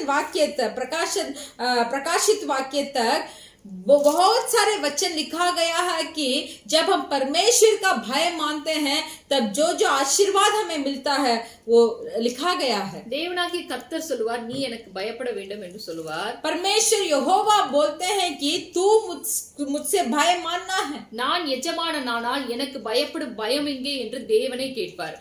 परमेश्वर यहोवा पूछते हैं, अगर मैं तेरा मालिक हूं तो मुझसे जो भय रखना है वो कहाँ है? ஆனால் அவருடைய பிள்ளைகளிடத்தில் அவர் பேசும் பொழுது फिर भी जब परमेश्वर अपने मनुष्यों से बात करते हैं நீ பயப்படாதே, நான் உன்னோடு கூட இருக்கிறேன் என்று பேசுவார். तो ये भी बोलते हैं कि तू मत डर, मैं तेरे संग हूँ। எதற்கு பயப்படக்கூடாது என்று சொல்லுவார் என்றால், परमेश्वर क्यों बताते हैं कि तू मत डर? அவரை அல்லாத காரியங்களுக்கு நீ பயப்பட வேண்டாம் என்று சொல்லுவார். தேவன் அல்லாத காரியங்களுக்கு நீ பயப்பட வேண்டாம் என்று சொல்லுவார். तो देखिए परमेश्वर से बोलते हैं कि जहाँ जहाँ परमेश्वर नहीं है उस चीज को देखकर तू मत डर। உங்களுக்கு புரியலைன்னு நினைக்கிறேன். आपको समझ में नहीं आया शायद। பிசாசுக்கு பயப்படக்கூடாது, देखिए शैतान को देखकर तू मत डर, மனுஷர்களுக்கு பயப்படக்கூடாது, मनुष्यों को भी देखकर तू मत डर, ஆனால் தேவனுக்கு பயப்படக்கூடிய பயம் நமக்கு இருக்க வேண்டும். फिर भी परमेश्वर का ऊपर जो भय हमें रखना चाहिए वो हमारे अंदर रहना चाहिए। நான் ஏற்கனவே சொன்னது போல இந்த உலகத்தின் தீமைகளை பார்த்து நாம் பயப்படுகிற நாட்களிலே देखिए मैं पहले भी आपको बोली हूँ कि इस संसार में जो दुर्घटना हो रही है उसको देखकर அப்ப தேவன் சொல்வார், நீ பயப்படாத, நான் உன் கூட இருக்கிறேன் என்று சொல்லுவார். तो देखिए उस दुर्घटना होते जब हो रही उसको देखकर हम डर जाते हैं, तब परमेश्वर हमसे बताते हैं तू मत डर, मैं तेरे संग हूँ। இங்கே பார்க்கும் பொழுது தேவன் அவருக்கு பயப்படுகிற பிள்ளைகளுக்கு अनेक ஆசீர்வாதங்களை திரும்ப திரும்ப சொல்லுகிறதை நாம் பார்க்க முடியும். देखिए हमारे पवित्र बाइबल में हम देख सकते हैं कि परमेश्वर उस आशीर्वाद को दोबारा बोलते रहते हैं जो मनुष्य परमेश्वर के ऊपर भय रखता है। நான் வாசித்த சங்கீதம் 25 எடுத்து பார்த்தோம் என்றால், देखिए जो भजन संगीता 25वां अध्याय को हमने पढ़ा था, அந்த 12, 13, 14 उसमें उसका 12, 13 और 14 वचन में கர்த்தருக்கு பயப்படுகிற மனுஷன் எவனோ அவனுக்கு தாம் தெரிந்து கொள்ளும் வழியை முதலாவது போதிப்பார் என்று இங்கே சொல்லப்பட்டிருக்கிறது. तो यहाँ बोला गया है वह कौन है जो यहोवा का भय मानता है, यहोवा उसको उसी मार्ग पर जिससे वह प्रसन्न होता है चलाएगा। இரண்டாவதாக பார்க்கும்போது அவனுடைய ஆத்துமா நன்மையில் தங்கும் என்று சொல்லப்பட்டிருக்கிறது. दूसरा देखिए बोला गया है कि वह कुशल से टिका रहेगा, அவன் சந்ததி பூமியை சுதந்திரித்துக் கொள்ளும் என்று மூன்றாவதாக சொல்லுகிறார். और तीसरा बताया है कि और उसका वंश पृथ्वी का अधिकारी होगा। நான்காவதாக பார்க்கும் பொழுது கர்த்தருடைய ரகசியம் அவனிடத்தில் இருக்கும் என்று சொல்லப்பட்டிருக்கிறது. तो देखिए चौथा बताया गया है कि यहोवा के भेद को वही जानता है जो उससे डरते हैं। அவர் ஐந்தாவது கடைசியாக பார்க்கும் பொழுது पांचवा ऐसे बताया गया है அவருடைய உடன்படிக்கையை அவனுக்கு தெரியப்படுத்துவார் என்று சொல்லப்பட்டிருக்கிறது. और वह अपनी वाचा उन लोगों पर प्रकट करेगा जो उनका भय मानते हैं। வழியை தெரியப்படுத்துவார், நன்மையை தருவார், ஆத்துமாவை பாதுகாப்பார், சந்ததியை ஆசீர்வதிப்பார் என்று பல காரியங்களை தேவன் சொல்லுகிறார். तो देखिए यहाँ परमेश्वर बहुत कार्य को बताए हैं। जो परमेश्वर का भय मानता है, क्या है वो उसको मार्ग को दिखाएगा, उसका आत्मा को कुशल रखेगा, उसका वंश को पृथ्वी पर अधिकारी बनाया देगा, भेद को जानेंगे और वाचा को भी प्रकट करेंगे। ஹல்லேலூயா. हालेलुया। இப்படிப்பட்ட ஆசீர்வாதங்களை நாம் சுதந்திரித்துக் கொள்ள வேண்டுமென்றால் கீழ்ப்படிதலும் தீமை விட்டு விலகுதலும் நமக்கு அவசியமாய் இருக்கிறது. तो देखिए इस अध्याय में बोला गया, इस वाचा को अगर हमें पाना है तो परमेश्वर का आज्ञा पालन करना है और बुरी चीजों से भय रखना है। ஹல்லேலூயா. हालेलुया। தேவன் தன்னுடைய ரகசியத்தை அப்படிப்பட்ட மனுஷனிடத்துல சொல்லுவாராம். देखिए जो परमेश्वर का भय मानता है, उसी मनुष्यों को परमेश्वर अपने गुप्त चीजों को या तो अपने भेद को प्रकट करेंगे। உங்க மனசுல நல்லா பதிஞ்சிரணும், கர்த்தருக்கு பயப்படுகிற பயம் என்றால் கர்த்தருக்கு கீழ்ப்படிதல், கர்த்தருக்கு வேண்டாத காரியத்தை விட்டு விலகுதல். இதுதான் அர்த்தம். நீங்க இன்னுமே அதை புரிஞ்சுக்கணும். हम आपसे फिर से बोलते हैं कि आपके हृदय के पलकों से अच्छा से लिख लीजिए, परमेश्वर के ऊपर का भय मानना का मतलब ये है कि परमेश्वर के वचन का आज्ञा पालन करना और बुरी चीजों से दूर होना या तो बुरी चीजों से भय रखना। கீழ்ப்படிதல் மிக மிக அவசியம் என்று தேவன் நமக்கு இந்த நாளில் வலியுறுத்துகிறார். परमेश्वर इस दिन में हमसे बोलते हैं कि आज्ञा पालन करना बहुत जरूरी है। நீங்க ஆதியாகம புஸ்தகம் 22வது அதிகாரத்தை எடுத்துக்கொண்டீர்கள் என்றால், आप उत्पत्ति का पुस्तक का 25वां अध्याय को अगर आप लेंगे, அங்க கர்த்தருக்கு பயப்படுகிற ஒரு மனுஷன் அவன் கர்த்தருக்கு கீழ்ப்படுகிறதையும் நாம் பார்க்க முடியுது. எடுத்துக்கலாம், ஆபிரகாமை குறித்து நாம் பார்க்க போகிறோம். देखिए उत्पत्ति का अध्याय का उत्पत्ति का 25वां अध्याय में अब्राहम के बारे में हम देखने जा रहे हैं। ஆபிரகாமை பார்க்கும் பொழுது அவன் நம்முடைய தகப்பன், அதாவது ஆதி பிதா என்று அழைக்கப்படுகிறார். देखिए अब्राहम के बारे में हम जानते हैं कि अब्राहम हमारे पहले पिता थे। தேவன் ஆபிரகாமை ஆசீர்வதித்திருந்தார். परमेश्वर अब्राहम को आशीर्वाद किए थे। ஆபிரகாமுக்கு திருமணமாகி இருந்தது. अब्राहम की शादी हो चुकी थी, ஆனால் அவர்களுக்கு பிள்ளை இல்லாமல் இருந்தது. फिर भी उन्हें कोई बाल बच्चे नहीं थे। ஆனால் தேவன் அவனுக்கு 75வது வயதிலே ஒரு வாக்குத்தத்தத்தை கொடுத்திருந்தார். फिर भी देखिए 75 उम्र में परमेश्वर ने अब्राहम को एक वाचा दी। உன்னிடத்தில் பிறக்கும் பிள்ளை அது வாக்குத்தத்தத்தின் பிள்ளையா இருக்கும், அந்த சந்ததி பூமியை நிரப்பும் என்று சொல்லி இருந்தார். तो ऐसे वाचा किए थे कि तुझसे जो जन्म होगा वो मेरा वंश रहेगा और इस सारे पृथ्वी में भी वो आशीर्वाद पाया होगा। அதே போல ஆபிரகாமுக்கு 100 வயது ஆகும் பொழுது ஈசாக்கு என்கிற ஒரு பிள்ளை அவன் பெற்றெடுக்கிறான். तो देखिए इस वाचा के अनुसार जब अब्राहम को 100 उम्र हुआ तब उन्होंने इसहाक को जन्म दिया। அப்படி பெற்றெடுத்த அந்த ஈசாக்கை குறித்து தேவன் இங்க ஒரு சோதனையை ஆபிரகாமுக்கு அனுமதிக்கிறார். तो देखिए उस 100वां उम्र में जब इसहाक को जन्म दिया, इसहाक के द्वारा परमेश्वर अब्राहम को एक परीक्षा रखते हैं। அதான் முதல் வசனத்துல நம்ம வாசிக்கிறோம், वही हम पहले वचन में हम पढ़ते हैं, தேவன் ஆபிரகாமை சோதித்தார் என்று அங்கு பார்க்கிறோம். तो हम देखते हैं कि परमेश्वर ने अब्राहम को परीक्षा रखा। ஏன் ஆபிரகாமை சோதித்தார் என்று பார்க்கும் பொழுது, अब्राहम को परमेश्वर ने क्यों परीक्षा दिया? அவன் கர்த்தருக்கு பயப்படுகிறானா, பயப்படுகிறக்கூடிய பயம் அவனுக்கு இருக்கிறதா இல்லையா என்பதை அறிந்து கொள்வதற்காக கர்த்தர் அவனை சோதிக்கிறார். तो परमेश्वर ये जानना चाहते थे कि क्या अब्राहम मुझसे भय रखता है बोलकर जानना चाहते थे, इसीलिए परीक्षा रखी। என்ன சோதனை என்று பார்க்கும் பொழுது, वो क्या परीक्षा थी? 100 வயதாகி பெற்றெடுத்த அந்த ஏக புத்திரன் ஏக சுதன் ஒரே குமாரனாகிய ஈசாக்கை தனக்கு பலியிடும்படியாய் கூட தேவன் ஆபிரகாம் கிட்ட சொல்லுகிறார். तो देखिए वो परीक्षा क्या था? वो परीक्षा ये था कि परमेश्वर यहोवा ने अब्राहम से बोला कि जो 100वां उम्र में इसहाक को जन्म दिया, वो इसहाक को परमेश्वर के लिए बलिदान देने के लिए बोला। ஆபிரகாம் கர்த்தருக்கு மாறுத்தரம் ஒன்றுமே சொல்லாதபடிக்கு, देखिए अब्राहम ने इस कार्य में परमेश्वर से दोबारा कुछ नहीं बोला। தேவன் சொன்ன அந்த வார்த்தை அப்படியே கேட்டு கீழ்ப்படிந்து, परमेश्वर जो अब्राहम से कहा था वो वाक्य को सुनकर वैसे ही आज्ञा पालन किया। தன்னுடைய 100வது வயதில பெற்றெடுத்த ஒரே புத்திரனாகிய ஈசாக்கை பலியிடும்படியாக கூட தேவன் சொன்ன இடத்துக்கு அழைத்து கொண்டு போகிறார். तो देखिए अपना 100वां उम्र में जो इसहाक को अब्राहम ने जन्म दिया, उस इसहाक को लेकर परमेश्वर जहां बलिदान देने के लिए बोले थे वहां चल निकला। இதில தான் அவனை கர்த்தர் சோதிக்கிறார். तो देखिए इस चीज में ही परमेश्वर यहोवा को परीक्षा दिया। அவன் எனக்கு கீழ்ப்படுகிறானா இல்லையா, எனக்கு பயப்படுகிறானா இல்லையா என்பதை சோதிக்கும்படியாய் கூட இந்த காரியத்தை அவன் இடத்திலே தேவன் அனுமதிக்கிறார். तो देखिए परमेश्वर इस चीज को अब्राहम के जीवन में क्यों अनुमति दिए, क्योंकि परमेश्वर जानना चाहते थे कि क्या अब्राहम मेरा आज्ञा पालन करता है, क्या अब्राहम मेरा भय मानता है। ஆபிரகாமுக்கு ஒரு பெயர் உண்டு, அவன் விசுவாசத்தின் தந்தை என்று அழைக்கப்படுகிறார். देखिए अब्राहम का एक नाम है, वो विश्वास का पिता। ஏன் என்று பார்க்கும் பொழுது தேவன் சொல்லியிருந்தார், உன் சந்ததி மூலமா இந்த பூமியை நான் ஆசீர்வதிப்பேன் என்று சொல்லியிருந்தார். क्यों?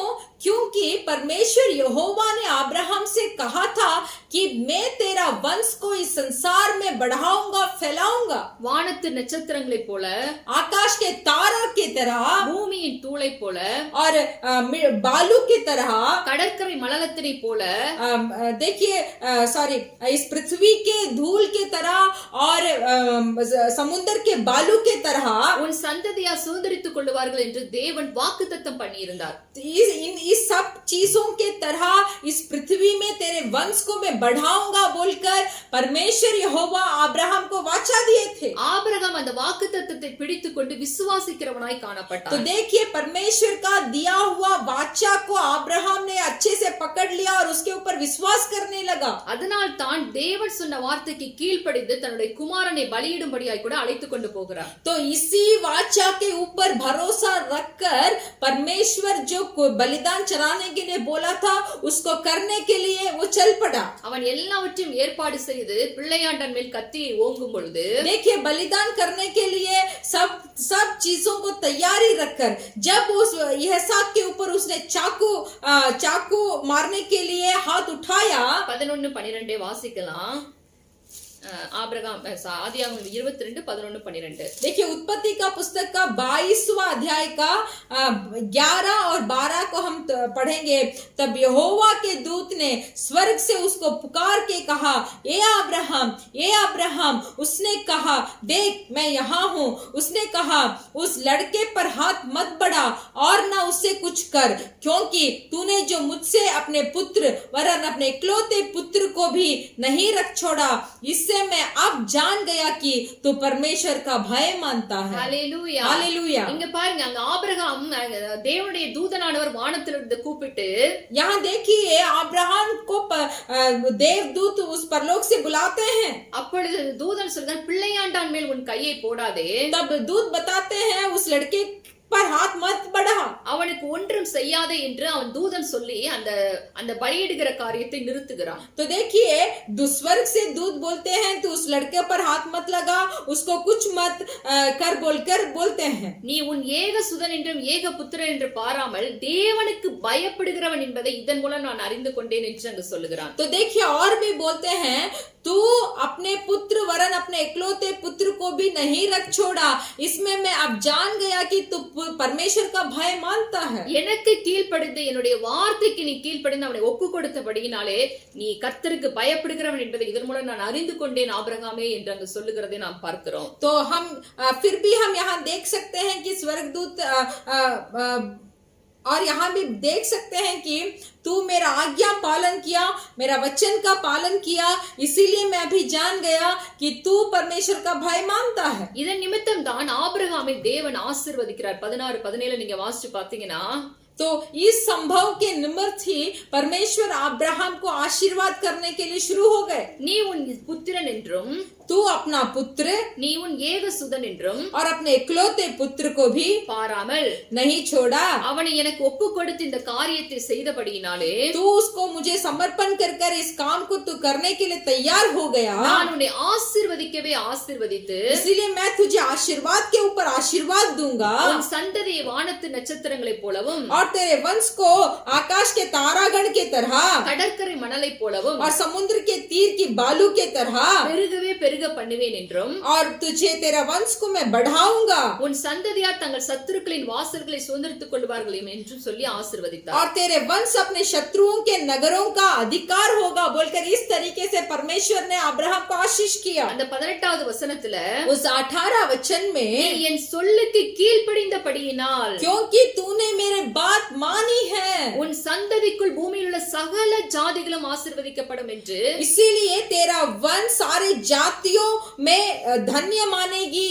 கர்த்தர் அவனை ஆசீர்வதித்தார். इस तरीके से परमेश्वर ने हालेलुया। अब्राहम का आशीर्वाद किया। हालेलुया। கர்த்தருக்கு பயப்படக்கூடிய பயம் என்றால் இதுதான் கர்த்தருக்கு பயப்படக்கூடிய பயம். तो देखिए परमेश्वर के ऊपर भय रखना इसी तरीके से हमें भय रखना है। அவர் என்ன சொன்னாலும் அந்த அவருடைய சத்தத்துக்கு அப்படியே கீழ்ப்படியக்கூடிய இருதயம் நமக்கு வர வேண்டும். देखिए जो बात परमेश्वर हमसे करते हैं उसके अनुसार तुरंत हमें आज्ञा पालन करना चाहिए। அப்படிப்பட்ட பிள்ளைகளை கர்த்தர் ஆசீர்வதிக்கிறவராய் இருக்கிறார். तो इस तरीके के मनुष्यों को ही परमेश्वर आशीर्वाद करेंगे। இந்த நாட்களில் உங்களுக்கு கர்த்தருக்கு பயப்படக்கூடிய பயம் இருக்கிறதா? इन दिनों में परमेश्वर का ऊपर भय रखना आपके अंदर है क्या? அதாவது அவருடைய சத்தத்திற்கு வேதத்தை வாசிக்கும் பொழுது கர்த்தர் நம்மோடு பேசுகிற வார்த்தைக்கு கீழ்ப்படியக்கூடிய இருதயம் நமக்கு இருக்கிறதா? क्या इन दिनों में परमेश्वर जो हमसे बात करते हैं उस बात पर आज्ञा पालन करने का हृदय हमारे पास है क्या?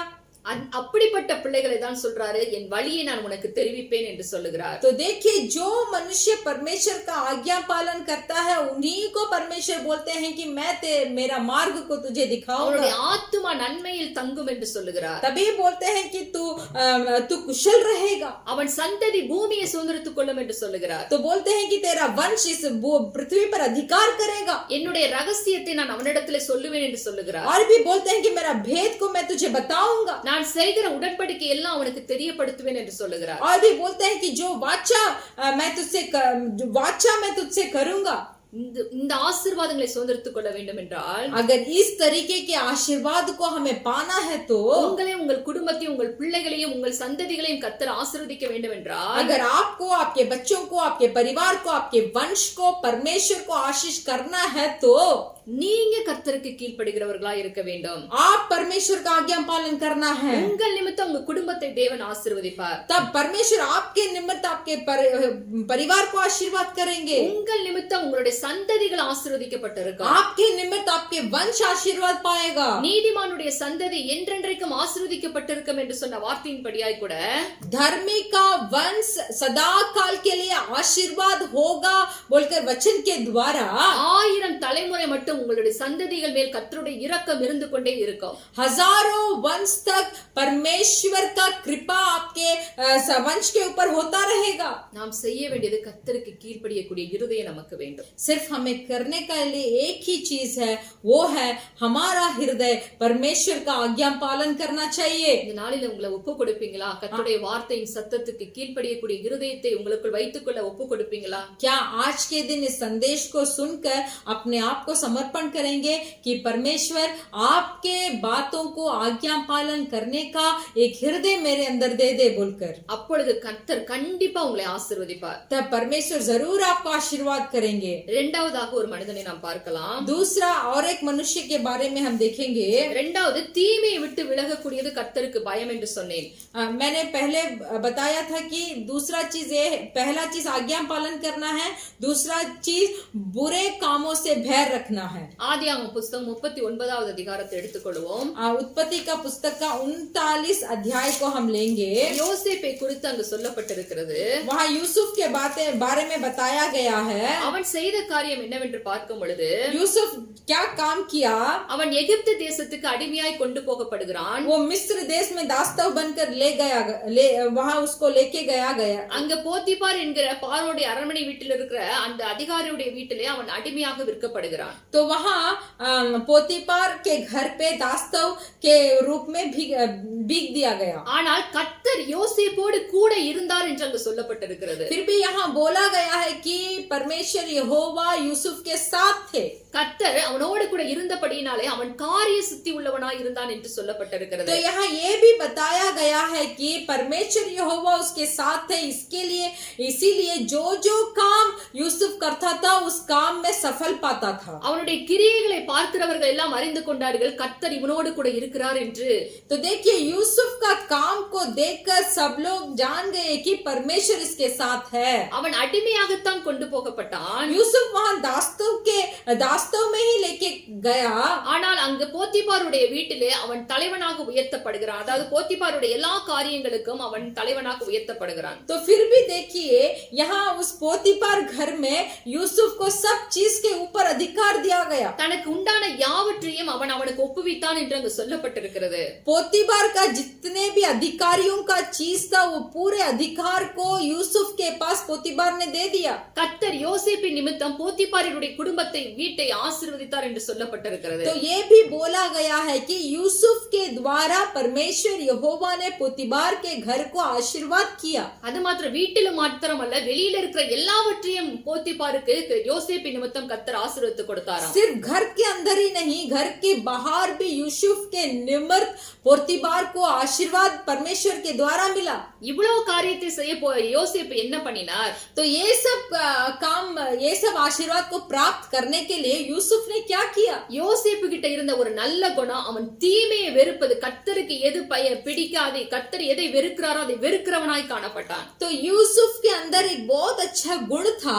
वो गुण ये था कि परमेश्वर जिस चीज से भय रखते हैं, परमेश्वर जो काम को पसंद नहीं करते, परमेश्वर के आंखों के सामने जो अधर्म था उससे यूसुफ भी भय रखता था। பாவத்தை வெறுக்கிறவனாய் காணப்பட்டான். वो पाप से नफरत किया। அங்கு போத்திபாருடைய வீட்டிலே அவனுடைய மனைவி அவனிடத்துல தவறாய் நடந்து கொள்ள முற்படுகிறாள். देखिए पोतीबार का बीवी पत्नी ने यूसुफ के साथ गलत काम किया। அவன் தனியே இருக்கும்போது அவனை அலட்டி கொண்டே இருக்கிறாள். देखिए जब यूसुफ अकेला था तो पोतीबार की पत्नी उससे गलत काम करने में ही तुली थी। ஆனால் யோசேப்பு அவளிடத்தில் சொல்லும்போது फिर भी यूसुफ ने वो स्त्री से कहा, உன்னுடைய கணவன் இந்த வீட்டுல எல்லாவற்றையும் எனக்கு ஒப்புவித்திருக்கிறான். तेरा पति जो है वो सब चीज के ऊपर मुझे अधिकार दिया है। இந்த வீட்டுல என்னிலும் பெரிய காரியங்கள் ஒன்றும் இல்லை என்று சொல்லி इस घर से मुझसे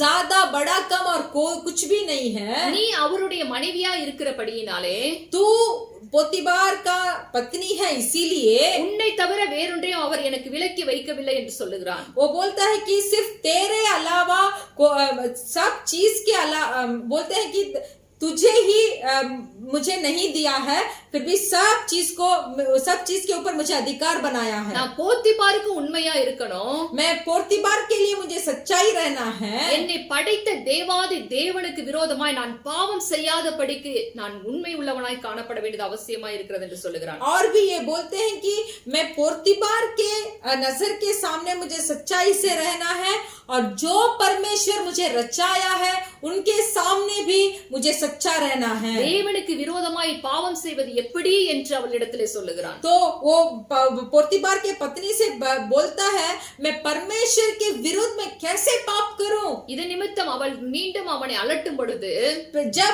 जब पोतीबार के पत्नी फिर से यूसुफ को तंग देती है, அவன் தன் வஸ்திரத்தை அவளிடத்திலே விட்டு அவன் ஓடி போகிறவனாய் இருக்கிறான். तब अपने वस्त्र को जो पहना था उसको उसी के हाथ में छोड़कर यूसुफ वहां से भाग जाता है। பாவத்தை விட்டு ஓடுகிறவனாய் காணப்படுகிறான். पाप को छोड़कर दौड़ता है। ஹல்லேலூயா. हालेलुया। தீமையை வெறுப்பதே கர்த்தருக்கு பயப்படுகிற பயம்.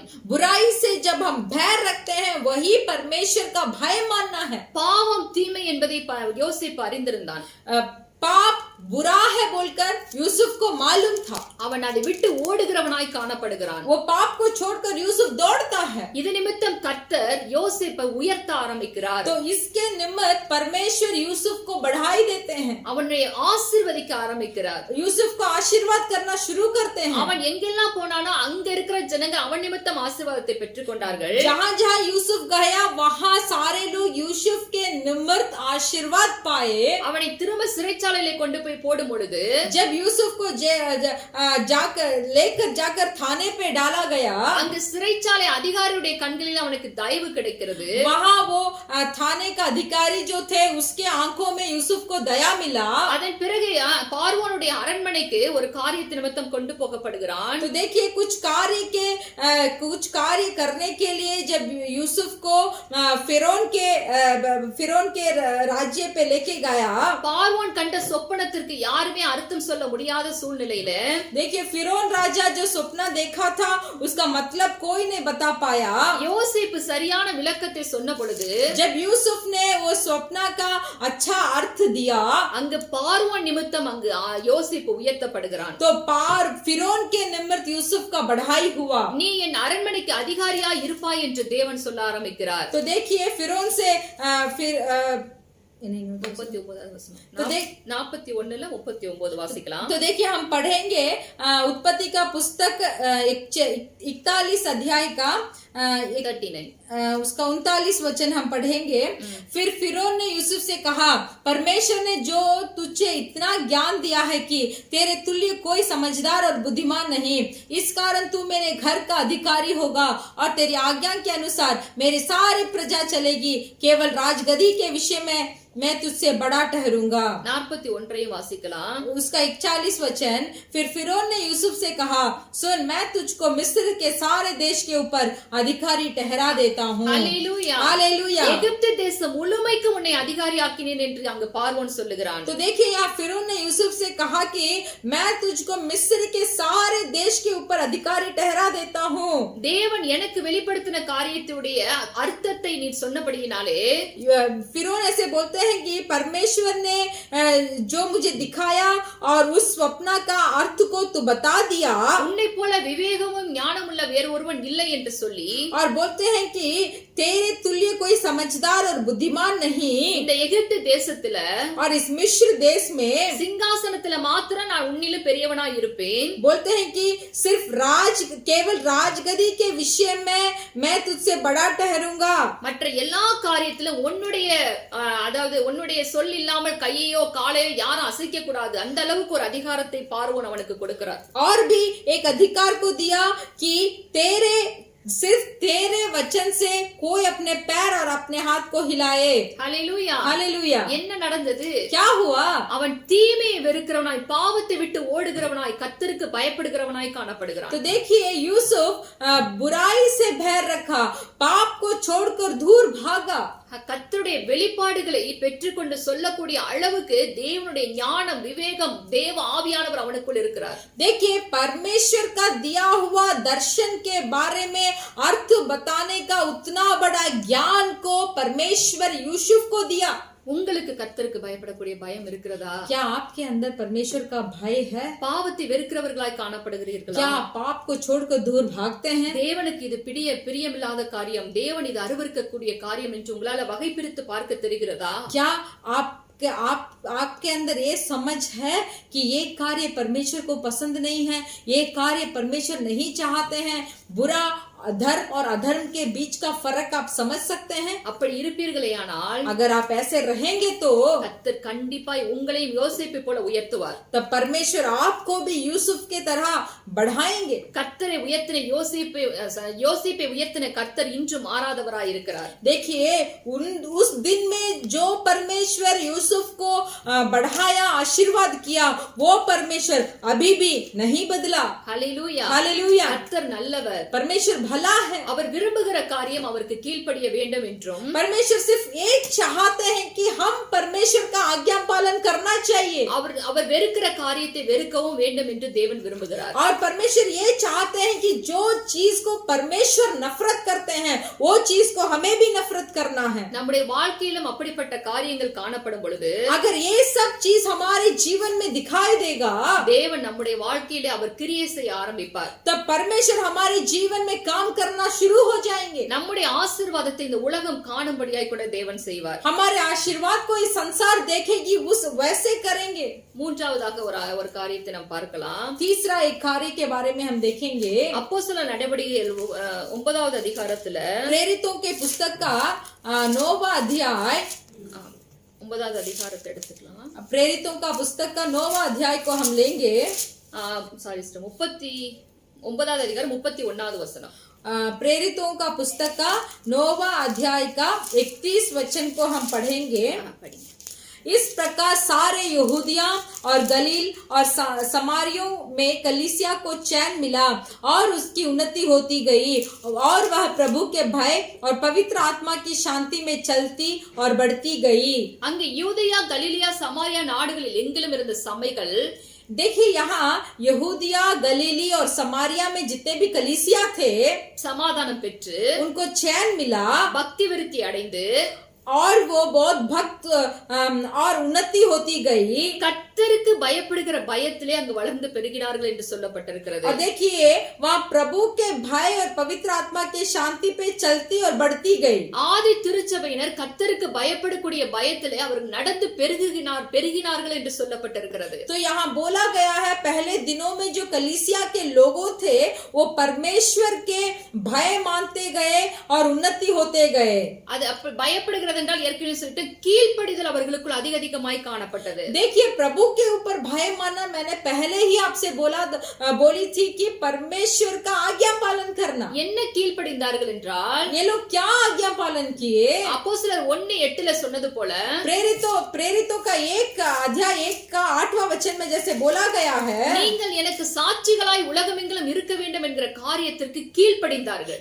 देखिए और पृथ्वी के चोर तक आप लोग मेरा गवाही रहना है जो परमेश्वर ने बोला था, इस वचन का उन लोगों ने आज्ञा पालन किया। எங்கெல்லாம் சிதறி போனார்களோ சீஷர்களும் விசுவாசிகளும் சிதறி போனார்களோ அங்கெல்லாம் அவர்கள் சாட்சிகளாய் காணப்பட்டார்கள்। तो देखिए उन दिनों में जहां कहीं परमेश्वर के विश्वासी लोग और परमेश्वर के चेले लोग जहां जहां चले गए थे, जहां जहां वो लोग थे वहां वो लोग परमेश्वर का गवाही बने। இந்த நாட்களிலே கர்த்தருக்கு சாட்சியா ஜீவிக்கக்கூடிய ஜீவிதம் உங்களிடத்தில் காணப்படுகிறதா?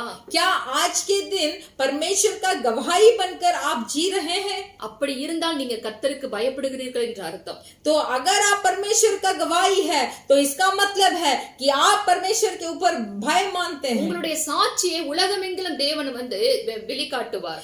आपके गवाही को परमेश्वर संसार के सामने प्रकट करेंगे। தேவனுக்காக நீங்க வைராக்கியமாய் நிற்கிறதை இந்த உலகம் காணும்। परमेश्वर के लिए जो वैराग से परमेश्वर के लिए जैसे घमंड से आप खड़े हैं उसको ये संसार देखेगी। கர்த்தருக்கு பயப்படக்கூடிய பயம் நமக்கு அவசியமா இருக்கிறது। परमेश्वर के ऊपर भय रखना हमारे लिए आवश्यक है। ஹல்லேலூயா हालेलुया। இந்த நாட்களிலே நாம் கர்த்தரை எவ்வாறு ஆராதித்துக் கொண்டிருக்கிறோம்? आज के दिनों में हम परमेश्वर को कैसे आराधना कर रहे हैं? சங்கீதம் 2:11 எடுத்து வாசிக்கும் பொழுது भजन संगीता का 2:11 वचन अगर हम पढ़ेंगे, பயத்துடனே கர்த்தரை சேவியுங்கள், एक भय के साथ परमेश्वर को आराधना कीजिए நடுக்கத்துடனே களி கூறுங்கள் என்று அங்க சொல்லப்பட்டிருக்கிறது। और कांपते हुए परमेश्वर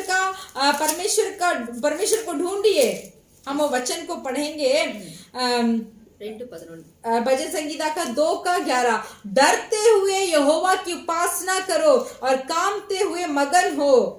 ஹல்லேலூயா। हालेलुया। கர்த்தரை பயத்துடனே அவரை சேவிக்க வேண்டும் என்று சொல்லப்பட்டிருக்கிறது। यहाँ बोला गया है कि डरते हुए यहोवा का उपासना करो, ஏனென்றால் தேவன் அவர் தேவனாய் இருக்கிறார், क्योंकि वो परमेश्वर है, அவர் ஆவியாய் இருக்கிறார், वो आत्मा है அவரை ஆவியோடு உண்மையோடு நாம் தொழுது கொள்ள வேண்டும்। और परमेश्वर को आत्मा और सच्चाई से हमें दंडवत करना चाहिए। அதோடு மாத்திரமல்ல सिर्फ वही नहीं, நாம் பரிசுத்த அலங்காரத்துடனே அவரை தொழுது கொள்ளுகிற பிள்ளைகளாய் காணப்பட வேண்டும்। हम पवित्रता से और पवित्रता की सुंदरता से परमेश्वर की आराधना करना चाहिए। அதோடு மாத்திரமல்ல பயத்துடனே அவரை ஆராதிக்க வேண்டும் என்று சொல்லப்பட்டிருக்கிறது। सिर्फ वही नहीं, हम भय के साथ परमेश्वर की आराधना करना चाहिए। ஏன் பயத்துடனே அவரை ஆராதிக்க வேண்டும் என்றால் क्यों कांपते हुए डरते हुए परमेश्वर की आराधना करना चाहिए? நமக்கு ஒரு நிலையான ஒரு ராஜ்யத்தை தேவன் நித்திய காலமாய் நாம் அவரோடு கூட இருக்கக்கூடிய ராஜ்யத்தை உடையவராய் அவர் காணப்படுகிறார்।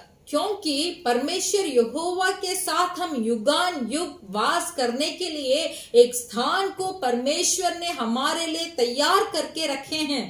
அசைவில்லாத ராஜ்யத்தை உடையவராய் தேவன் காணப்படுகிறார்। देखिए जो राज्य कभी भी टल नहीं सकता, वैसे एक राज्य को परमेश्वर ने हमारे लिए तैयार किया है। அந்த அசைவில்லாத ராஜ்யத்திலே நாமும் அவருடைய ராஜ்யத்திலே காணப்பட வேண்டும் என்றால் देखिए जो राज्य कभी भी हिल नहीं सकता, वो राज्य उस राज्य में हम भी जाकर वास करने के लिए இந்த பூமியில இருக்கிற நாட்களிலே जब तक हम इस संसार में जीवित है அவருடைய கிருபையை பற்றி கொண்டு परमेश्वर की कृपा को पकड़कर பயத்துடனே அவரை ஆராதிக்கிற பிள்ளைகளாய் காணப்பட வேண்டும் என்று சொல்லப்பட்டிருக்கிறது. भय के साथ परमेश्वर की आराधना करना चाहिए. ஹல்லேலூயா. हालेलुया. அப்படிப்பட்ட ஆராதனையிலே தான் கர்த்தர் சுகந்த வாசனையாய் அங்கீகரிப்பாராம். देखिए इसी तरीके के आराधना को ही परमेश्वर अंगीकार करेंगे.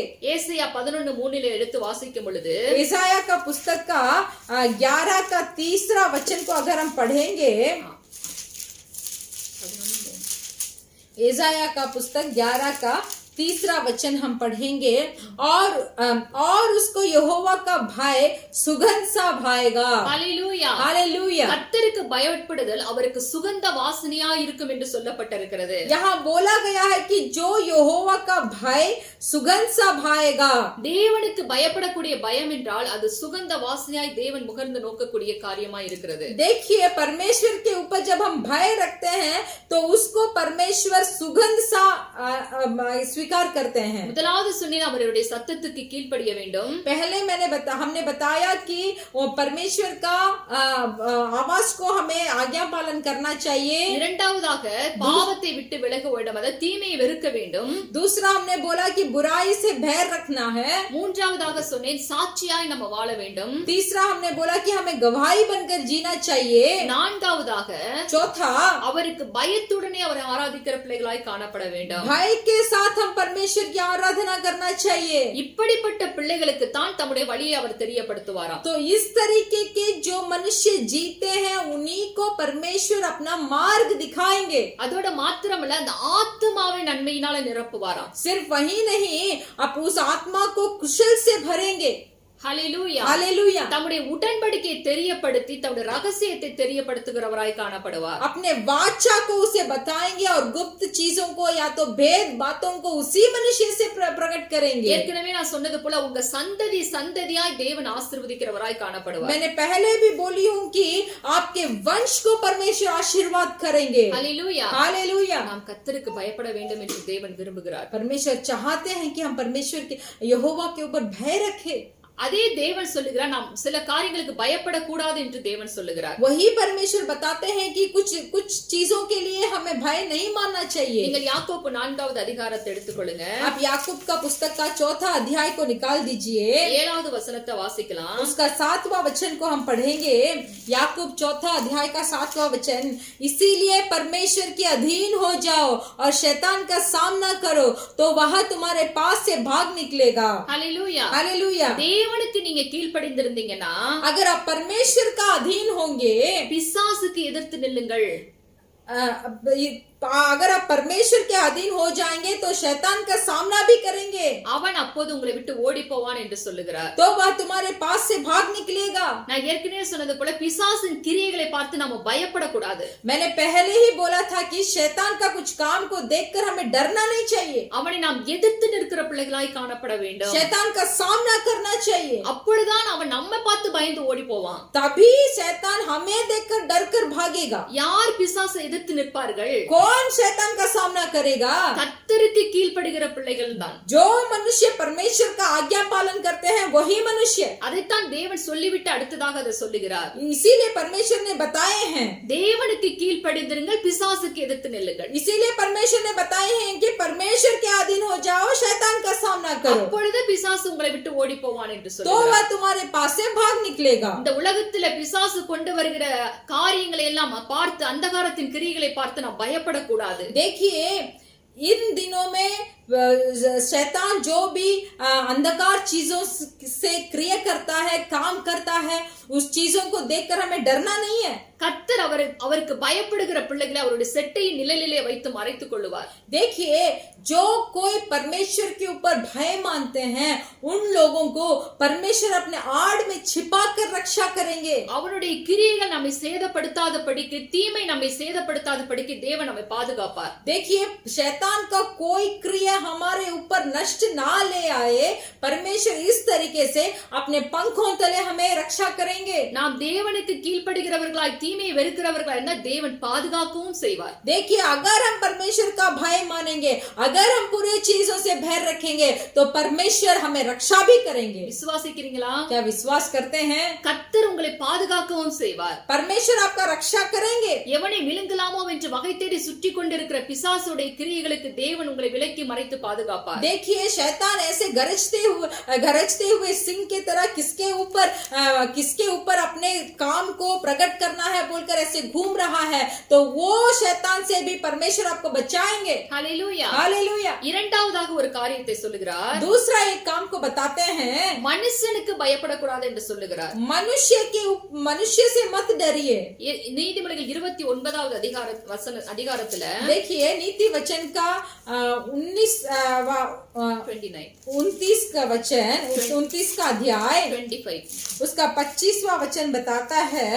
नीति वचन 29 और 25वां वचन, मनुष्य का भय खाना फंदा हो जाता है, परंतु जो यहोवा पर भरोसा रखता है उसका स्थान ऊंचा किया जाएगा। மனுஷனுக்கு பயப்படுகிற பயம் கண்ணியை வருவிக்கும் என்று சொல்லி இருக்கிறது. मनुष्य का भय खाना फंदा हो जाता है, அதனால நீ மனுஷனுக்கு பயப்படக்கூடாது என்று தேவன் சொல்லி இருக்கிறார். इसीलिए परमेश्वर बताते हैं कि मनुष्य से मत डर। நம்ம வாழ்க்கையில கண்ணியை இது கொண்டு வந்து விடும். हमारे जीवन में फंदा को लेके आएगा। தேவனை வைக்க வேண்டிய இடத்துல மனுஷனை வச்சு தேவனுக்கு பயப்படக்கூடிய பயத்தை மனுஷன் மேல நம்ம காட்டணும்னா அது நமக்கு கண்ணியை கொண்டு வரும். देखिए, परमेश्वर के ऊपर भय नहीं मानते हैं, अगर परमेश्वर की जगह में कोई मनुष्य को बैठाकर उस मनुष्य से डरेंगे तो ये काम हमारे जीवन में फंदा को लेके आएगा। ஹல்லேலூயா. हालेलुया। அதனால மனுஷனுக்கு பயப்படாதீங்க. इसीलिए मनुष्यों से मत डरिए। சில இடங்களில நாம அந்த மரியாதை கலந்த பயம் நமக்கு இருக்க வேண்டும். देखिए, कुछ जगह में हम उस मनुष्यों के ऊपर थोड़ा मर्यादा के साथ मिलकर उनके ऊपर थोड़ा भय रखना चाहिए। நாம் வேலை செய்கிற இடத்துல நம்முடைய பாஸ்க்கு நம்ம கீழ்ப்படியணும். देखिए, जो जगह पे हम काम करते हैं तो हमारा अधिकारी का आज्ञा पालन करना चाहिए। நம்ம வேலை செய்கிற இடத்துல இப்படி இருந்தால் நமக்கு இந்த மாதிரி காரியங்கள் நடந்துவிடும் என்று அந்த இடத்துல நாம் அப்படியே பயப்பட வேண்டிய அவசியம் இருக்கிறது. तो देखिए, हमें जो जहाँ काम करते हैं वहाँ कुछ भी गलत काम हमें नहीं करना चाहिए बोलकर एक भय हमारे अंदर होना चाहिए। தேவன் அதை சொல்லி இருக்கிறார். உங்கள் எஜமான்களுக்கு நீங்கள் பயப்பட வேண்டும் என்று சொல்லி இருக்கிறார். तो परमेश्वर खुद ही बताए हैं कि अपने अधिकारियों से भय मानो। தீமையை கொண்டு வருகிற காரியத்திற்கு நீங்க பயப்படக்கூடாது. जो काम बुरी चीजों को लेके आती है उस चीजों से मत डरिए। ஹல்லேலூயா. हालेलुया। மூன்றாவதாக ஒரு காரியத்தை சொல்லுகிறார். तीसरा एक काम को बताते हैं, மத்தேயு 10:28ல मत्ती सुसमाचार का पुस्तक का 10 का 38 में 10वां का 28 में, जो शरीर को घात करते हैं पर आत्मा को घात नहीं कर सकते, उनसे मत डरना, पर उसी से डरो जो आत्मा और शरीर दोनों को नरक में नष्ट कर सकता है। ஆத்துமாவை கொல்ல வல்லவர்களாய் இல்லாமல் जो आत्मा को घात नहीं कर सकते, சரீரத்தை மாத்திரம் கொல்லுகிறவர்களுக்கு और जो शरीर को ही घात करते हैं, நீங்க பயப்பட வேண்டாம். उनके लिए पर उससे मत डरो। ஆத்துமாவையும் சரீரத்தையும் நரகத்திலே அழிக்க வல்லவருக்கே பயப்படுங்கள்.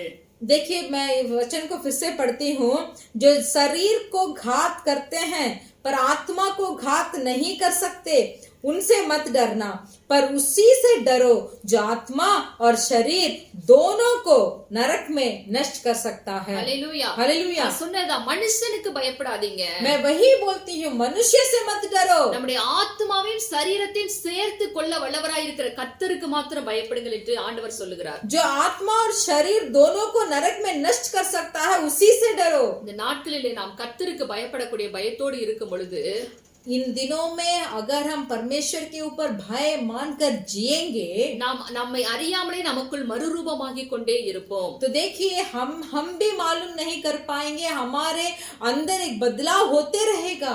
தேவனுக்கு கீழ்ப்படிந்து தீமையை வெறுத்து சாட்சியாய் வாழ்ந்து தேவ பாதுகாப்புக்குள் இருக்கும் பொழுது, परमेश्वर का भय मानकर, बुराई से भय रखकर परमेश्वर के रक्षा के अंदर अगर हम रहेंगे அவருடைய வருகையிலே கண்டிப்பாய் நம்மை ஒவ்வொருவரையும் எடுத்துக்கொள்வார். तो परमेश्वर के आगमन में जरूर परमेश्वर हमें लेंगे. கடைசியாக சங்கீதம் 128ல आखिरी में हम देखेंगे भजन संगीता के 128वां भजन संगीता में 128வது சங்கீதம் கர்த்தருக்கு பயப்படுகிற மனுஷனுக்கு தேவன் எழுதி கொடுத்திருக்கிற ஆசீர்வாதங்களா இருக்கிறது. देखिए भजन संगीता 128 128 भजन संगीता परमेश्वर के ऊपर जो भय मानते हैं उनके लिए लिखा गया அதை है. முழுவதும் நாம் வாசித்து நாம் ஜெபித்து கடந்து போகலாம். देखिए ये 128 भजन संगीता को हम पूरा पढ़ेंगे और प्रार्थना कर कर निकलेंगे. கர்த்தருக்கு பயந்து நீங்க வாசிச்சிருங்க.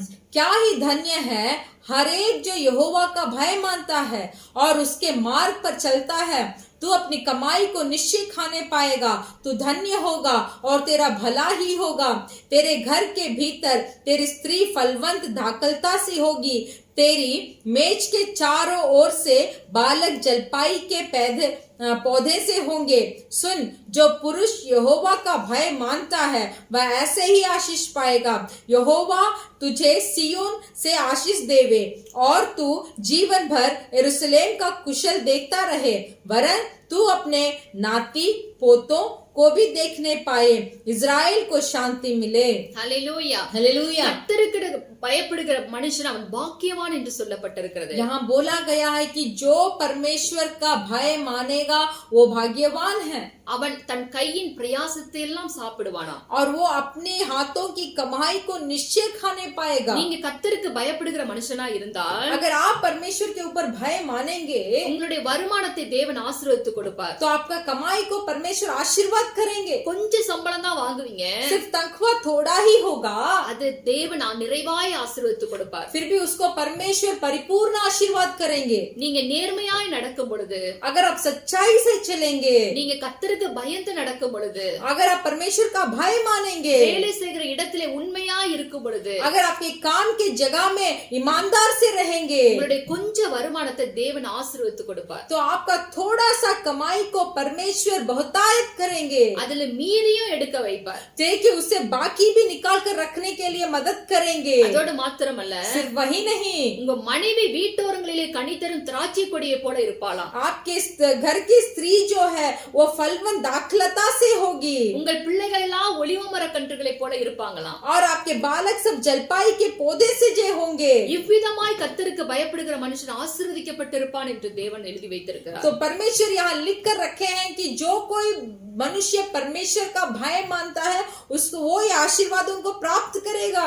எனக்கு அன்பான தேவ பிள்ளைகளே, मेरे प्रिय परमेश्वर के लोगों, கர்த்தர் உங்களை ஆசீர்வதிக்க சித்தம் கொண்டிருக்கிறார். परमेश्वर का इच्छा ये है कि वो आपको आशीष करे. இஸ்ரவேலை ஆசீர்வதிப்பதே கர்த்தருக்கு பிரியம். इज़राइल को आशीर्वाद करना ही परमेश्वर का इच्छा है. அவர் எல்லாரையும் ஆசீர்வதிக்க இந்த உலகத்தை படைச்சு வானத்தையும் பூமியையும் சமுத்திரத்தை எல்லாம் படைத்து மனிதனை ஆசீர்வதிச்சார். நீ பழுகி பெருகு அப்படின்னு சொல்லி. देखिए परमेश्वर ने आकाश को, पृथ्वी को, समुद्र को सृष्टि किया और मनुष्यों को भी सृष्टि किया और मनुष्य से बोला कि तू बढ़ जा और इस पृथ्वी पर तो आशीष हो जा. எல்லாம் படைத்தது எல்லாமே மனுஷன் அனுபவிக்கத்தான் தேவன் படைத்தார். देखिए इस संसार में जो कोई चीजों को परमेश्वर ने सृष्टि किया वो मनुष्यों को लिए ही सृष्टि किया. 6 நாட்கள் படைத்த எல்லா காரியமும் கடைசியாக படைக்க போகிற அந்த மனிதனுக்காகத்தான். देखिए 6 दिन में परमेश्वर जो जो कामों को सृष्टि किया, जो जो चीजों को सृष्टि किया, रचाया, वो 6वें दिन में सृष्टि किया मनुष्य के लिए ही किया. அதனால கர்த்தருக்கு மனுஷனை ஆசீர்வதிக்க அவ்வளவு பிரியம். इसीलिए परमेश्वर बहुत चाहते हैं कि वो मनुष्यों को आशीर्वाद दे. ஒரு ஆசீர்வாதத்தை நாம் சுதந்திரித்துக் கொள்ள வேண்டும் என்றால், अगर एक आशीर्वाद को हमें पाना है तो தேவனிடத்தில் உள்ள ஒரு காரியம் என்னவென்று பார்க்கும் பொழுது, परमेश्वर क्या चाहते हैं वो आशीर्वाद को देने के लिए? அந்த ஆசீர்வாதத்திற்கு முன்பு ஒரு கட்டளையை வைத்திருப்பார். वो आशीर्वाद के पहले एक आज्ञा को रखे हैं. அந்த கட்டளை தான் அவருக்கு பயப்படக்கூடிய பயம் என்று तो சொல்லப்பட்டிருக்கிறது. वही आज्ञा ये है कि परमेश्वर के ऊपर भय मानो. அவருடைய கட்டளைகளுக்கு கீழ்ப்படிய வேண்டும். परमेश्वर की आज्ञा का पालन करना चाहिए. அவருடைய சத்தத்துக்கு கீழ்ப்படிய வேண்டும். परमेश्वर की आवाज को सुनना चाहिए. பாவத்தை வெறுக்கிற பிள்ளைகளாய் இருக்க வேண்டும். पाप को छोड़कर दूर भागना चाहिए. அவர் சொல்லுகிற காரியத்திலே நாம் சாட்சியாய் வாழ வேண்டும். परमेश्वर जो काम को हमें हमें बताए हैं उस काम में हमें गवाही बनकर रहना चाहिए। அந்தகாரத்தின் கிரியைகளை எதிர்த்து போராடுகிற பிள்ளைகளாய் இருக்க வேண்டும். अंधकार की दुष्टता के सामना करना चाहिए। இப்படிப்பட்ட காரியங்களை நாம் செய்யும் பொழுது तो इस तरीके के काम को अगर हम करेंगे நம்ம ஆசீர்வதிக்காம யாரை கர்த்தர் ஆசீர்வதிக்க போறாரு? तो देखिए परमेश्वर हमें आशीर्वाद नहीं करेंगे तो किसको करेंगे? உங்களை என்னை தான் கர்த்தர் ஆசீர்வதிப்பார். सिर्फ आपको और हमें ही परमेश्वर आशीर्वाद நீங்க करेंगे। இன்னையில இருந்து கர்த்தருக்கு கீழ்ப்படிந்து பாருங்க. अब आज से परमेश्वर का भय मानना शुरू हो जाइए। அசைவில்லாத ஒரு ராஜ்யத்திற்குள் நாம் பிரவேசிக்க போகிறோம். देखिए जो राज्य कभी टल नहीं सकता वो राज्य के अंदर हम प्रवेश करने जा रहे हैं। கொஞ்ச காலம் தான் இந்த பூமியில நம்ம இருக்க போகிறோம். सिर्फ थोड़ा ही दिन इस पृथ्वी पर हम रहेंगे। யாருக்கு தெரியும் நாளை நாள் நமக்கு நிச்சயம் கிடையாது. किसको मालूम कल का दिन भी हमारे लिए निश्चय नहीं है। இந்த நாளே ரட்சணிய நாள், இந்த நாளே அனுக்கிரக நாள். देखिए यही दिन उद्धार का दिन है।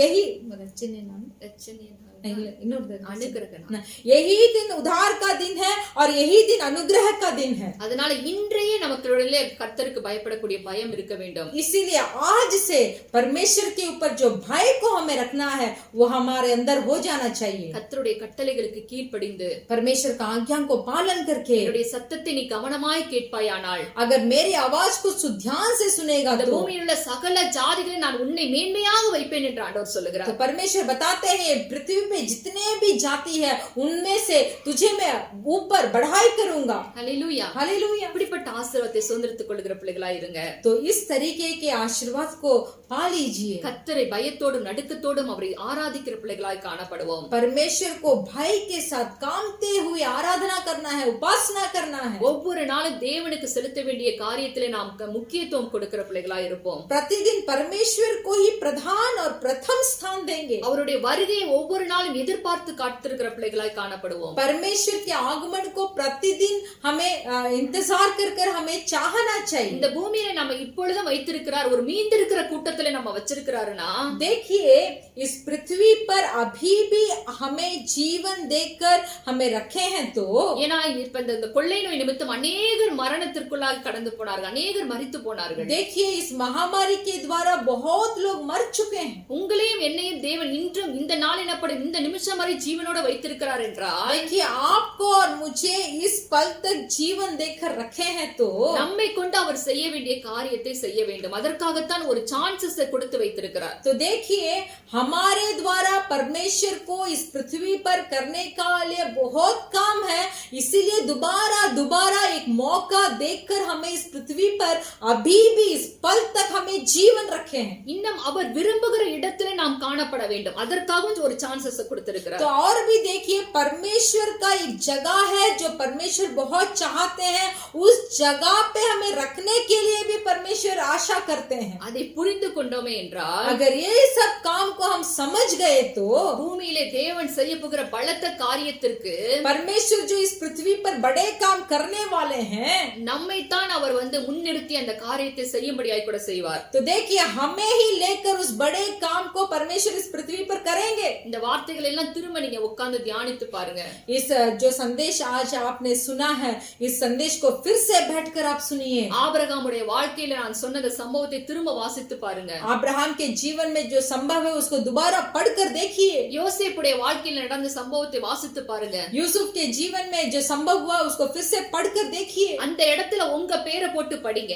वो अब्राहम और यूसुफ का नाम है, उस नाम में आपका नाम को रखकर पढ़िए। அப்பொழுது கர்த்தருடைய ஆசீர்வாதத்தை நீங்களும் சுதந்திரித்துக் கொள்வீர்கள். तब परमेश्वर का आशीर्वाद को आप भी पाएंगे। அவர்களுக்குள் இருந்த அந்த ஆவி நமக்குள்ளும் கடந்து வரும். तो उनके अंदर जो आत्मा था वो हमारे अंदर भी आएगा। அவர்களுக்குள் இருந்த அந்த கீழ்ப்படிதல் நமக்குள்ளும் கடந்து வரும். तो उनके अंदर जो आज्ञा पालन करने का जो था वो हमारे अंदर भी आएगा। அவர்களுக்குள் இருந்த தீமையை வெறுக்கக்கூடிய குணாதிசயம் நமக்குள்ளும் கடந்து வரும். देखिए वो लोग जैसे पाप के ऊपर भय रखे वो हमारे अंदर भी आएगा। ஆதி திருச்சபையினரை போல நாம் நாமும் சாட்சிகளாய் மாறி போவோம். पहले जो कलीसिया थे उन कलीसियों के लोग जैसे गवाही बनकर जिए, हम भी वैसे जी सकते हैं. ஹல்லேலூயா. हालेलुया. அப்படிப்பட்ட ஆசீர்வாதங்களை சுதந்திரித்துக் கொள்வீர்களா? क्या इस तरीके के आशीर्वाद को पाना चाहते हैं? இந்த நாளில உங்களை ஒப்புக் கொடுங்க. आज के दिन भी आपको अर्पण कीजिए. கர்த்தர் உங்களை ஆசீர்வதிப்பார். परमेश्वर आपको आशीष करेंगे. உங்கள் குடும்பத்தை ஆசீர்வதிப்பார். आपके परिवार को आप आशीष உங்கள் करेंगे. சந்ததி சந்ததியாய் கர்த்தருடைய ஆசீர்வாதம் தங்கும். आपके वंश और संतान आपके उस आशीर्वाद को प्राप्त करेगी. அதோடு மாத்திரமல்ல, सिर्फ वही नहीं, இந்த பூமியில இனி அடுத்த கட்டமா என்ன நடக்க போகுங்கிறது ரகசியத்தை கர்த்தர் உங்களோடு பேசுவார். इस पृथ्वी पर और क्या होने वाला है वो गुप्त के बातों को परमेश्वर आपसे बताएंगे. தன்னுடைய ஊழியக்காரனுக்கு தெரிவிக்காமல் கர்த்தர் எதையுமே செய்ய மாட்டார் என்று வேதம் சொல்லுகிறது. पवित्र बाइबल बताता है अपने सेवकाईदारी को बताए बिना परमेश्वर इस संसार में कुछ काम नहीं करते. உங்களிடத்துல தேவன் தம்முடைய ரகசியத்தை வெளிப்படுத்துவார். परमेश्वर आपसे उनकी गुप्त बातों को प्रकट करेंगे. ஆண்டவர்கிட்ட கேளுங்க. परमेश्वर से पूछिए. ஆண்டவரே, உமக்கு பயப்படக்கூடிய பயத்தை என் இருதயத்திலே கட்டளையிடுங்கப்பா.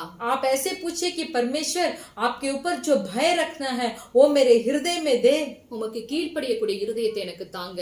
आपका आज्ञा पालन करने का हृदय को मुझे दे. இந்த பாவம் நிறைந்த உலகத்திலே பாவத்திற்கு விலகி ஓடக்கூடிய இருதயத்தை எனக்கு கொடுங்க. इस पाप भरा हुआ संसार में वो पाप के ऊपर भय रखकर उसे छोड़कर दौड़ने का एक अनुभव मुझे दे. கர்த்தர் அப்படியா நீங்க கேட்கும் பொழுது जैसे इस तरीके से अगर आप परमेश्वर से पूछेंगे, கர்த்தர் உங்களை ஆசீர்வதிப்பார். परमेश्वर आपको आशीष करेंगे. உங்களுடைய சந்ததி பூமியை சுதந்திரித்துக் கொள்ளும். आपके वंश इस पृथ्वी पर अधिकारी बनेंगे. எல்லாவற்றுக்கு மேலாக உங்க ஆத்துமா நன்மையிலே தங்கும். सबसे ऊपर ये है कि आपका आत्मा कुशल से भरा होगा. ஹல்லேலூயா. हालेलुया. கர்த்தர் தாமே உங்கள் ஒவ்வொருவரையும் ஆசீர்வதிப்பாராக. परमेश्वर आप हर एक को आशीष करें. சிஸ்டர் ஜெபம் பண்ணுவாங்க. हम प्रार्थना करेंगे. Hallelujah, hallelujah, hallelujah. धन्यवाद, धन्यवाद, सब धन्यवाद बोलिए. आमेन. हालेलुया. अधवा मेरा साथी हमारा तसल्ली देने वाला, अधवा मेरा साथी हमारा तसल्ली देने वाला, अनमोल प्रेम से अनूठा बल से आग जला दे मुझ में, अनमोल प्रेम से अनूठा बल से आग जला दे मुझ में. हाथ उठाकर आराधना हो, आराधना हो, आराधना हो, आराधना हो मेरे प्रेमी यीशु ही की, मेरे प्रेमी यीशु ही की. महिमा तेरा ही हो, प्रताप भी तेरा ही हो, महिमा तेरा ही हो. धन्यवाद, धन्यवाद, धन्यवाद. आज के दिन हमारे जीवन में आग जला दे. हमारे जीवन में आपके ऊपर भय मानने का एक आग हमारे हृदय में जला दे. आपके आवाज का सुनने का एक आग हमारे कानों में जला दे. हालेलुया. आपके वचन को पालन करने का एक आग हमारे हृदय में भर दे, जला दे. पापों से दूर भागने का एक अनुभव, बुराइयों से भय रखने का एक अनुभव से आज हमें भर दे. इस आज हमें भर दे. जो राज्य नहीं टलेगा वो राज्य में युगान युग वास करने का, हालेलुया, एक प्यास से हमें भर दे. अब्राहम के तरह, यूसुफ के तरह, हालेलुया, पहले कलीसियाओं के लोगों के तरह, हालेलुया, आपके आवाज को सुनकर आपका आज्ञा पालन कर पाप से दूर भागकर गवाही बनकर हम इस संसार में जीना चाहते हैं. हम इस संसार में जीना चाहते हैं. हालेलुया. आपके अधीन हो जाए, शैतान के सामना करे. उस आग हमारे अंदर जला दे, उस आग हमारे अंदर जला दे परमेश्वर। एक पवित्रताई से जीने का एक आग हमारे अंदर जला दे। धन्यवाद करते हैं ये संदेश के लिए, धन्यवाद। आपने हमें अपने चुने हुए जाति की तरह आपने रखा है। हम धन्यवाद करते हैं। जो काम हमको लेकर इस पृथ्वी पर आप करना चाहते हैं वो काम करने के लिए हमें पवित्रताई से आपके सम्मुख में आज के दिन हम समर्पण करते हैं। आज के दिन हम समर्पण करते हैं, धन्यवाद करते हैं। संदेश को दिए सिस्टर को, उनके परिवार को, बच्चों को आपके हाथों में समर्पण करते हैं। हमारे कलीसिया परिवारों को, भाई लोग, बहन लोग, बच्चे लोग, सबको परमेश्वर इस अंतिम दिनों में पवित्रताई से चलने का प्यास से हर एक को भरिए परमेश्वर। धन्यवाद, धन्यवाद करते हैं। आप ही हमें अगुवाई कीजिए। परमेश्वर यीशु मसीह के नाम से मांगते हैं पिता, आमीन। கர்த்தராகிய இயேசு கிறிஸ்து கிருபையும் प्रभु यीशु मसीह का कृपा, பிதாவாகிய தேவனுடைய அன்பும் पिता परमेश्वर का प्रेम பரிசுத்த ஆவியானவருடைய அந்யோன்ய ஐக்கியம் और पवित्र आत्मा का सौभाग्यता இன்றும் என்று நம் அனைவரோட கூட இருப்பதாக आज और हर पल हमारे साथ होते रहे। ஆமென் आमीन। ஹalleluya हालेलुया, ஹalleluya हालेलुया। ஜெய் மसीह जय मसीह।